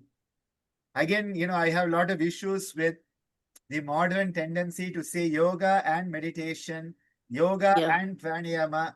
We have already created a lot of duality there also. They never say asana in yoga because yoga is equal to asana. But in that state of meditation where you are not there anymore, I would love to share in this regard one of Param Pujya Ammaji's beautiful talks on meditation, where she said, no one is perfect. She said, no one is perfect. In dhyana, in meditation, we become no one. And hence in meditation, we become perfect. It's a beautiful phrase. Ammaji's capacity to put it in words. No one is perfect, but you become no one. Now, everybody wants to meditate to become someone. See, that itself is a false direction. As one of our panelists said, what is the intention? What is the aspiration? What is the sankalpa? And that is why, again, we should stop trying to be someone, and we should know, K-N-O-W, that we are O-N-E, one. Stop being someone, stop being no one, N-O-one, and start being N-O-W, no one. I think that's a message I would give for this. Beautiful. Once we start realizing that once we start knowing that we are the one, as Maharishi Patanjali says, that Ishvara that is within each one of us, that we are. And Swami Vivekananda says, be that divinity that you are.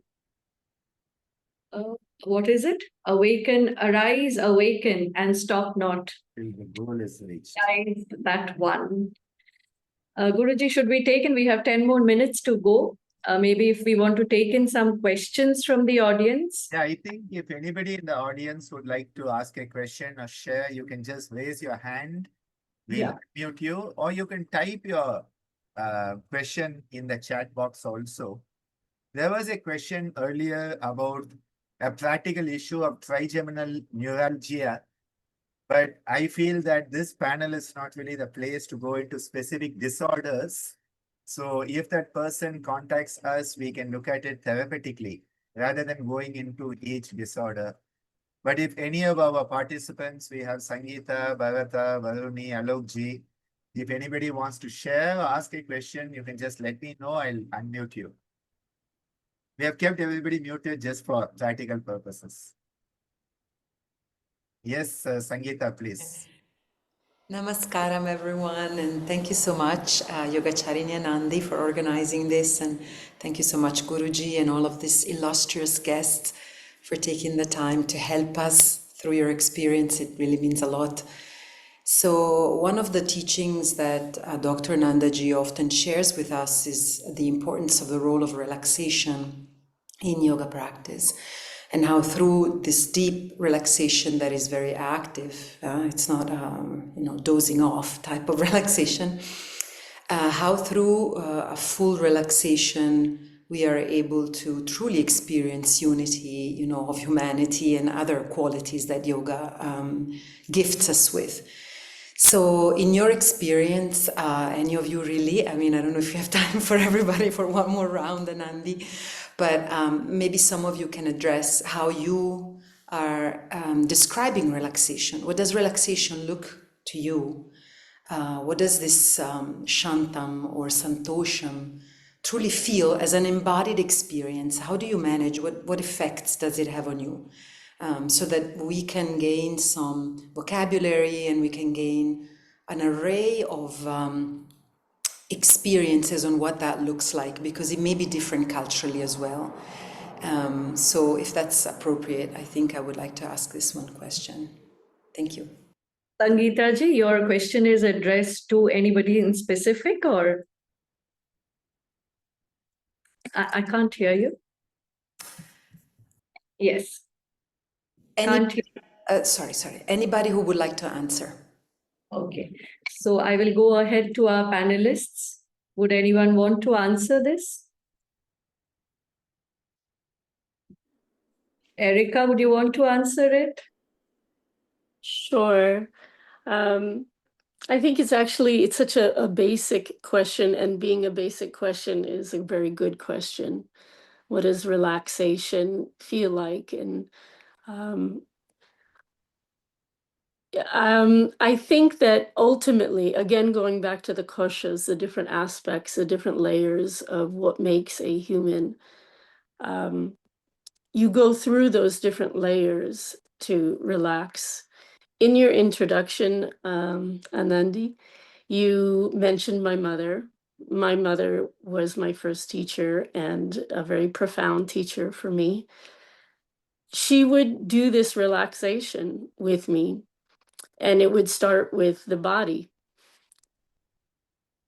It was very challenging because my whole body was filled with eczema and I had asthma. So it was very challenging for me to try to relax and to relax my body. Ultimately, I felt liberated from the suffering by, as what Dr. Ananda was saying, not identifying myself as my body. I am not an asthmatic. I am a person living with asthma. I am not someone with eczema. I am someone who's living with eczema. And that liberated me from it being my core identity. And therefore, it gave me a throughway into something else that was relaxing. Although the body relaxes, I think it's the quiet mind that I experience as the most profound experience of relaxation, the pratyahara, the withdrawing from the input of not only the senses, but the input of the imagination or the memory or the all these latent impressions, the samskaras that, positive or negative, imprint on us. Withdrawing from that into a state of calm, quiet, I feel all the systems of myself relaxing. So for me personally, it's that pratyahara. I also find kind of that internal gaze toward the third eye to be very powerful for me, that these two skills quiet me in a way that take me to a place where relaxation naturally happens. Those are my favorite go-tos. Beautiful. I would like to quickly add in a few points, if I may, Sangeeta ji. See, when we look at the word relaxation, and laxation, lax, being in a state of lax, is our essential nature. Yoga teaches us to relax, once again get back to that essential nature. Now, if we look at Patanjali, he gives us Abhyasa and Vairagya, the two opposites, practice and detach. Because everything in life, life itself is opposites, is duality. And when we start with asana, he says prayatna saithilya. So effort, make it effortless. Relax. And as we, proceed to pranayama, to pratyahara, dharana, dhyana. Dhyana is nothing but deep relaxation. And yet when we look at the, human body, there's movement happening at every point. Every cell is moving. There's breath. There is movement at every moment. As long as we are alive, there is movement. So what is this relaxation? I guess that is the answer. Maybe, a state of samadhi can really, explain to us. My 2 bits of sharing there. I think we have Nilachal and Alok J with some questions.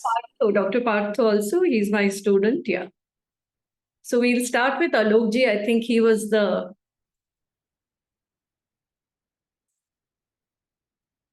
Alok Ji, are you there?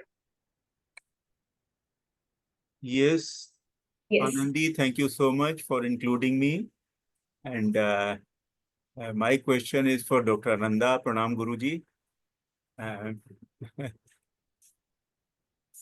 As a yoga sadhak, I know that there are no sufferings, only ignorance is there. And all the sufferings are, the root cause of all the sufferings is kleshas.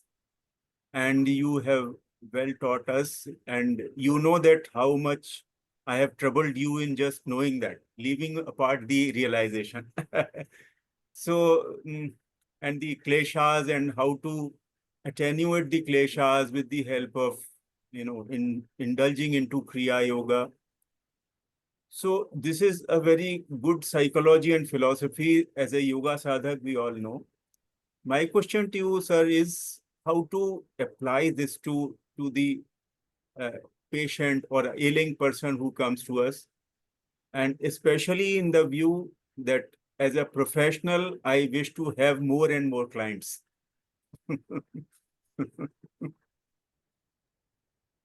I think, this whole thing is we want more and more, but what we need is less and less.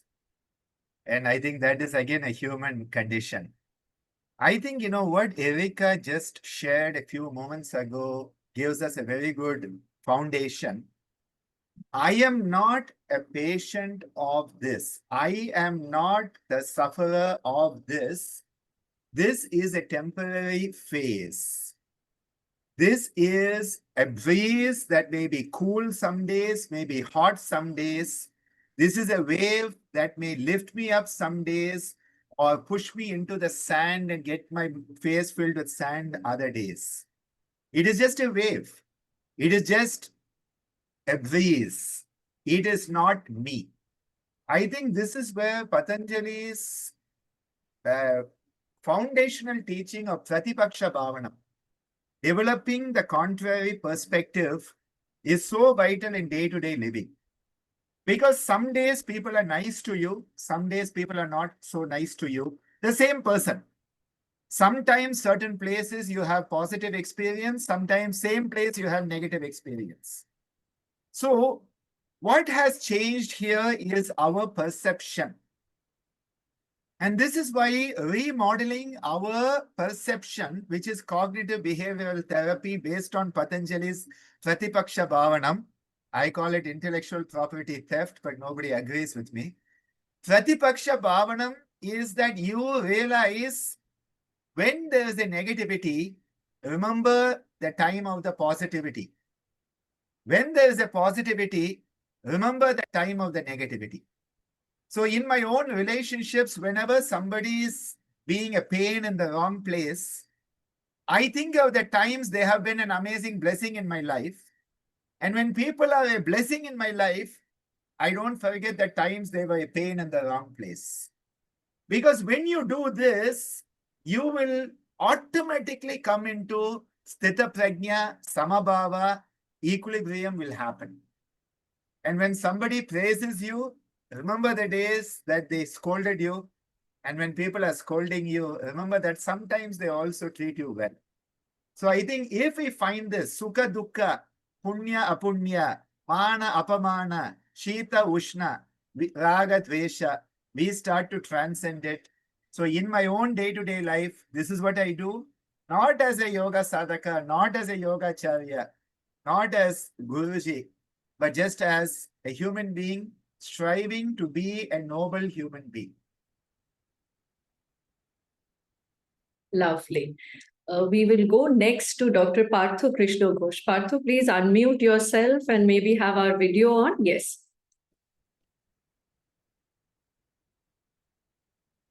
Pranam, Please. ma'am. Pranam, sir. Pranam to all. And one thing regarding relaxation just clicked into my mind, and sir is also mentioning the fact just immediately to address the question. So we have done in mathematics some matrix equations, matrix operators in quantum mechanics. So it is being operated on the pure soul or pure existence. The operator is Prakriti itself with its multiple elements. And Patanjali, Yog Darshan or Upanishad or the Shastras, which are trying to get that state back. That means inverse matrix transformation we are trying to do. And here relaxation, perfect relaxation to me is impossible. It is not attainable. Because every time the words, the thoughts are manifested through words, and words are stealing energy from that pure conscious state. Yes. And immediately, every time, at every instant, if we focus on every instant, the thoughts are coming out, multiple thoughts like Vishwarupa. Multiple thoughts are generating within us, and words are being generated. And we cannot stop that. And until and unless that noisy system is being stopped, it is not in our hand even. But practicing relaxation, we can reduce hardly 0.00025%, hardly, and that is sufficient for healing disease. But to reach that original state, we have to, I don't know, we have that much worth or power to explore that transforming algebra through which Prakriti is working, that Mahamaya is working. It So is that is only up to the bliss of heart. where Pranidhana comes. That is where Ishwar Pranidhana comes. So yes, only we have to, if we concentrate on the generating point of words, from words are coming out following a single emotion even, Yes. then also it is easier to attain some relaxing state.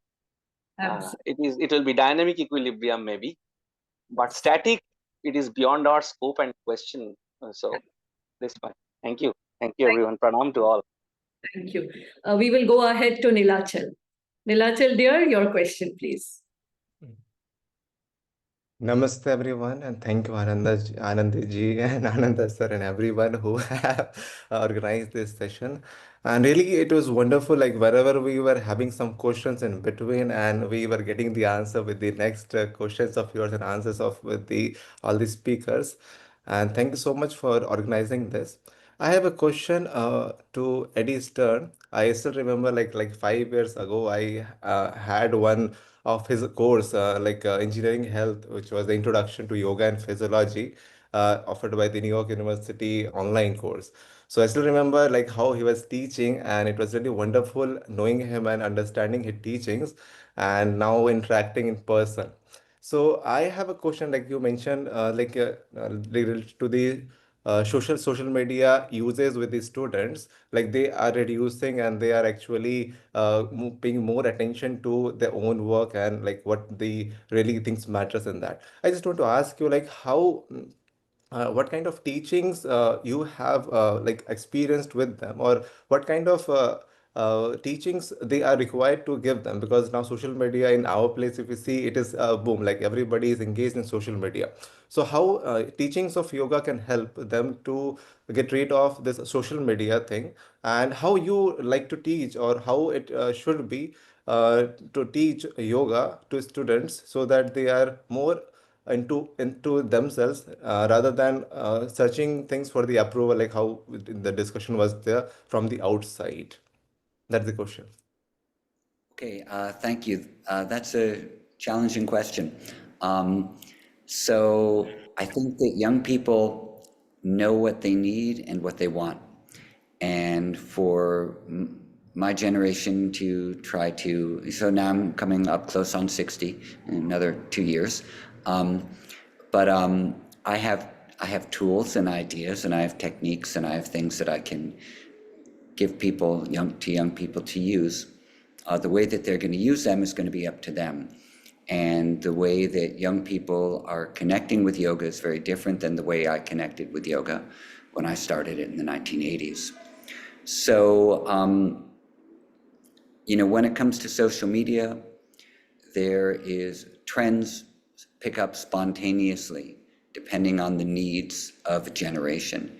And there is a need of a generation to not want to have FOMO, to not want to compare themselves to others all the time, to not want to feel like they need to be something other than they are because it's not making them happy. So a spontaneous trend picks up where they go, I'm not going to engage in a type of media which is making me feel terrible all the time. My daughter is part of this trend. She dumped Instagram and Snapchat and everything probably 3 or 4 years ago. She's 25 now. So about 4 years now, she hasn't been on anything, and she's really happy to not be on anything. And a lot of her friends are not on anything either.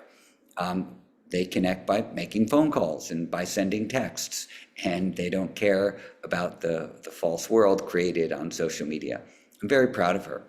And I'm on social media rarely, but and I know I mainly use it for work purposes, but it's not a real world, and it's not. And I've made some great friends on Instagram, so I'm not downplaying the benefits of using it.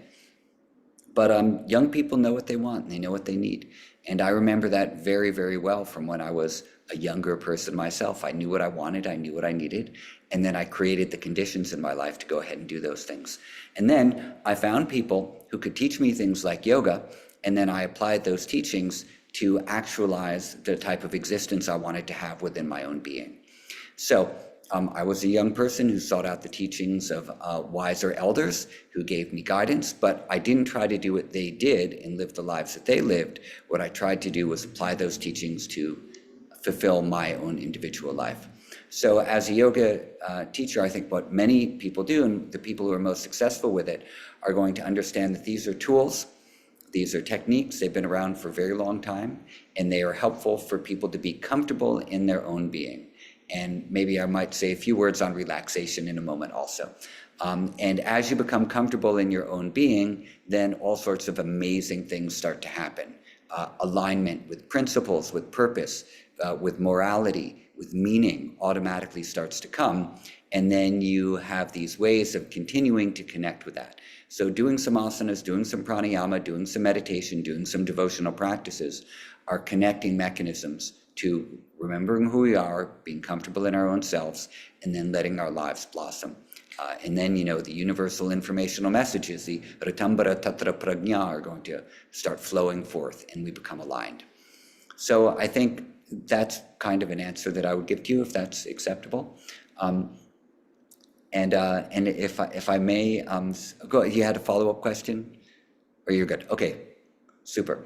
And one thing, if I may add in a quick thing about relaxation, Anandi, is that okay? Absolutely. Please go ahead. Thank you. So from a yoga perspective, as far as I understand it, the mind and body are a continuum. They're not separate things. From Taittiriya Upanishad model, we see that the koshas pervade each other and fill each other in exactly the same shape as all of the others. So Ananda fills the Vijnana, fills the Maya, fills the Prana, fills the Annamaya, all in the same shape. So mind-body are a continuum. When we practice something like a relaxation practice, we are, generally speaking, but not always, addressing the physical body first, but there's no difference between the physical body and the mind. These are an expression of the same thing. When we talk about relaxation response, this is the stimulation of the parasympathetic nervous system, which is ruling over the relaxation response, which means it's a little bit different than the stress response, which is the thing which we're under the influence of a lot that causes us to feel like we need to relax. So if we are suffering from stress response because the world is making a lot of demands on us, which the world kind of does, then we feel like I need to do something like I have to relax. So then we engage in these practices that are going to stimulate the relaxation response. All of these different chemicals are going to be flooding through the blood and through the nervous system, etc. Now, when that happens, the pranamaya kosha also is going to become calm and flow in a more harmonious, very deliberate type of a manner, and the mind is going to come along with that. And so we're going to go into these deeper states of calm, and the effects of stress response are going to be leaving us for the time being until we're fully established in that space. So in terms of relaxation, mind and body go together, but that's not all there is to it, because then there's going to be these other levels of relaxation too. So Swami Hariharananda Aranya said very nicely in his commentaries on Yoga Sutra that the acme of calmness, the pinnacle of calmness, where you can get no higher a calm than can be attained, is samadhi. So when we talk about these other levels that the relaxation can lead to, we have a calmness of the body that's going to grab prana along with it, and then the mind. And then when we develop that, is a characteristic trait of our mind, nervous system, immune system, endocrine system, everything. This becomes an underlying characteristic trait of our entire being. Then we can move towards this acme of calmness, which then is going to be the samadhi states, where there's no one experiencing the calm anymore anyway, because all there is this acme of calm and relaxation. So I just wanted to add in that little point about relaxation. Beautiful, beautiful. Thank you so much, because that is exactly what I wanted to say in my 2 words, and I left it at samadhi, because it is samadhi where you have transcended all those, me, and you've reached a state which is, maybe beyond that me, that I that I'm thinking, and realizing what that true self is, or that union is. Maybe I'm not being able to put it in words, because perhaps this is a state which cannot be explained in words. Yes, and because you mentioned samadhi, Anandi, that's why I wanted to add in that little thing about Swami Hariharananda and also parasympathetic nervous system. They all move together. So thank you for. Thank you so much. Thank you so much, Eddie. Guruji, it's we are already 15 minutes over time, so I had warned you. When I saw the lineup, I was like, this is more like a 3-hour lineup, not a 2-hour lineup. So I think we have had a lot of words. So I Yes. think if given a chance, we'll go on for another 2 hours. So in recognition of the time and valuing everybody's time, I think Anandi, it would be a good time to sort of Wrap. take it all together. So, Guruji, I would request you to say your, couple of words of wisdom, closing words, and conclude the session with the Guru Parampara. Thank you so much, Anandi. I would like to, first of all, express my gratitude to all our panelists. Swami Sevananda Ji, Eddie, a pleasure to be with you again and reconnect. Erika, I remember the beautiful time we spent when you visited the ashram last year. And of course, Anandi, who's put it all together as a very beautiful sutradhar, the thread that has connected all the pearls today, and everyone who has participated actively here today. I would like to also express our gratitude to the Indian Yoga Association, of which I am joint secretary, where all the traditions are coming together, the diversity, we are celebrating the diversity through unity. And all the eminent traditions of yoga are coming together on one platform. And I think this is just an amazing, amazing movement that is happening in India and setting a platinum standard for the world. The Ministry of Ayush has given us their support for this Yoga Bandhan event. We had one event, which was the International Faculty Development by ISCM, which just concluded yesterday.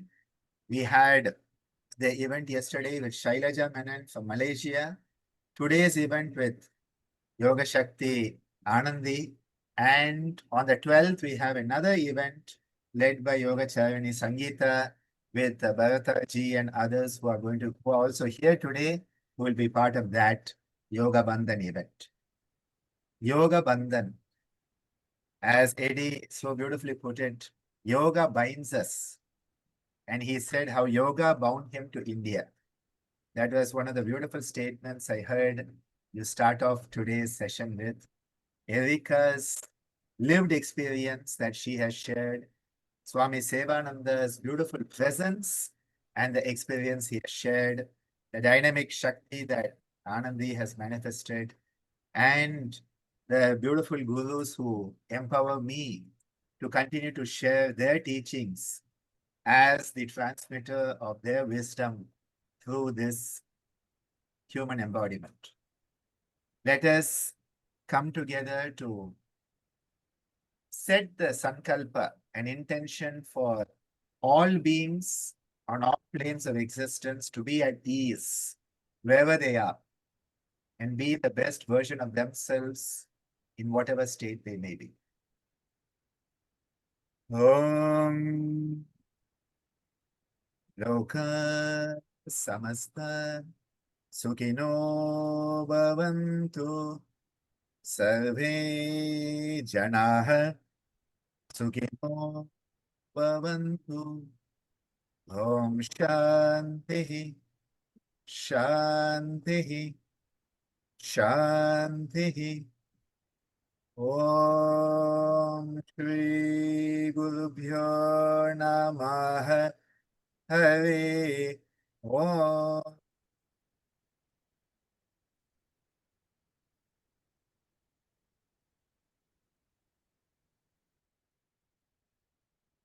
Thank you so much, everyone. Thank you, my beloved speakers, Erika, Eddie, Swamiji, and of course, Guruji, and our beautiful audience who stayed with us, even though we pulled it till 20 minutes. And we look forward to doing more of this and having everyone on board again in the near future. Namaste and have a very good morning, very good day, very good night, wherever you are. Thank you so much. Thank you, Anandi, and thank you, Dr. Anandaji, so much. See you guys soon. And thank you, everyone, for attending. Erica, pleasure to meet you. Swamiji, wonderful to see you.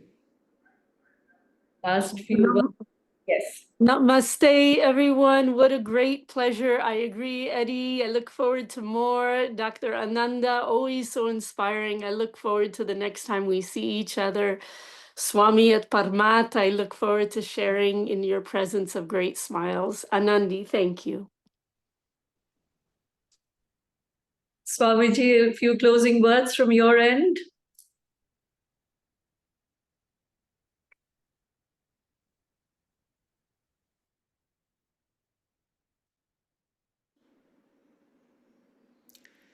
I don't see Swamiji right now.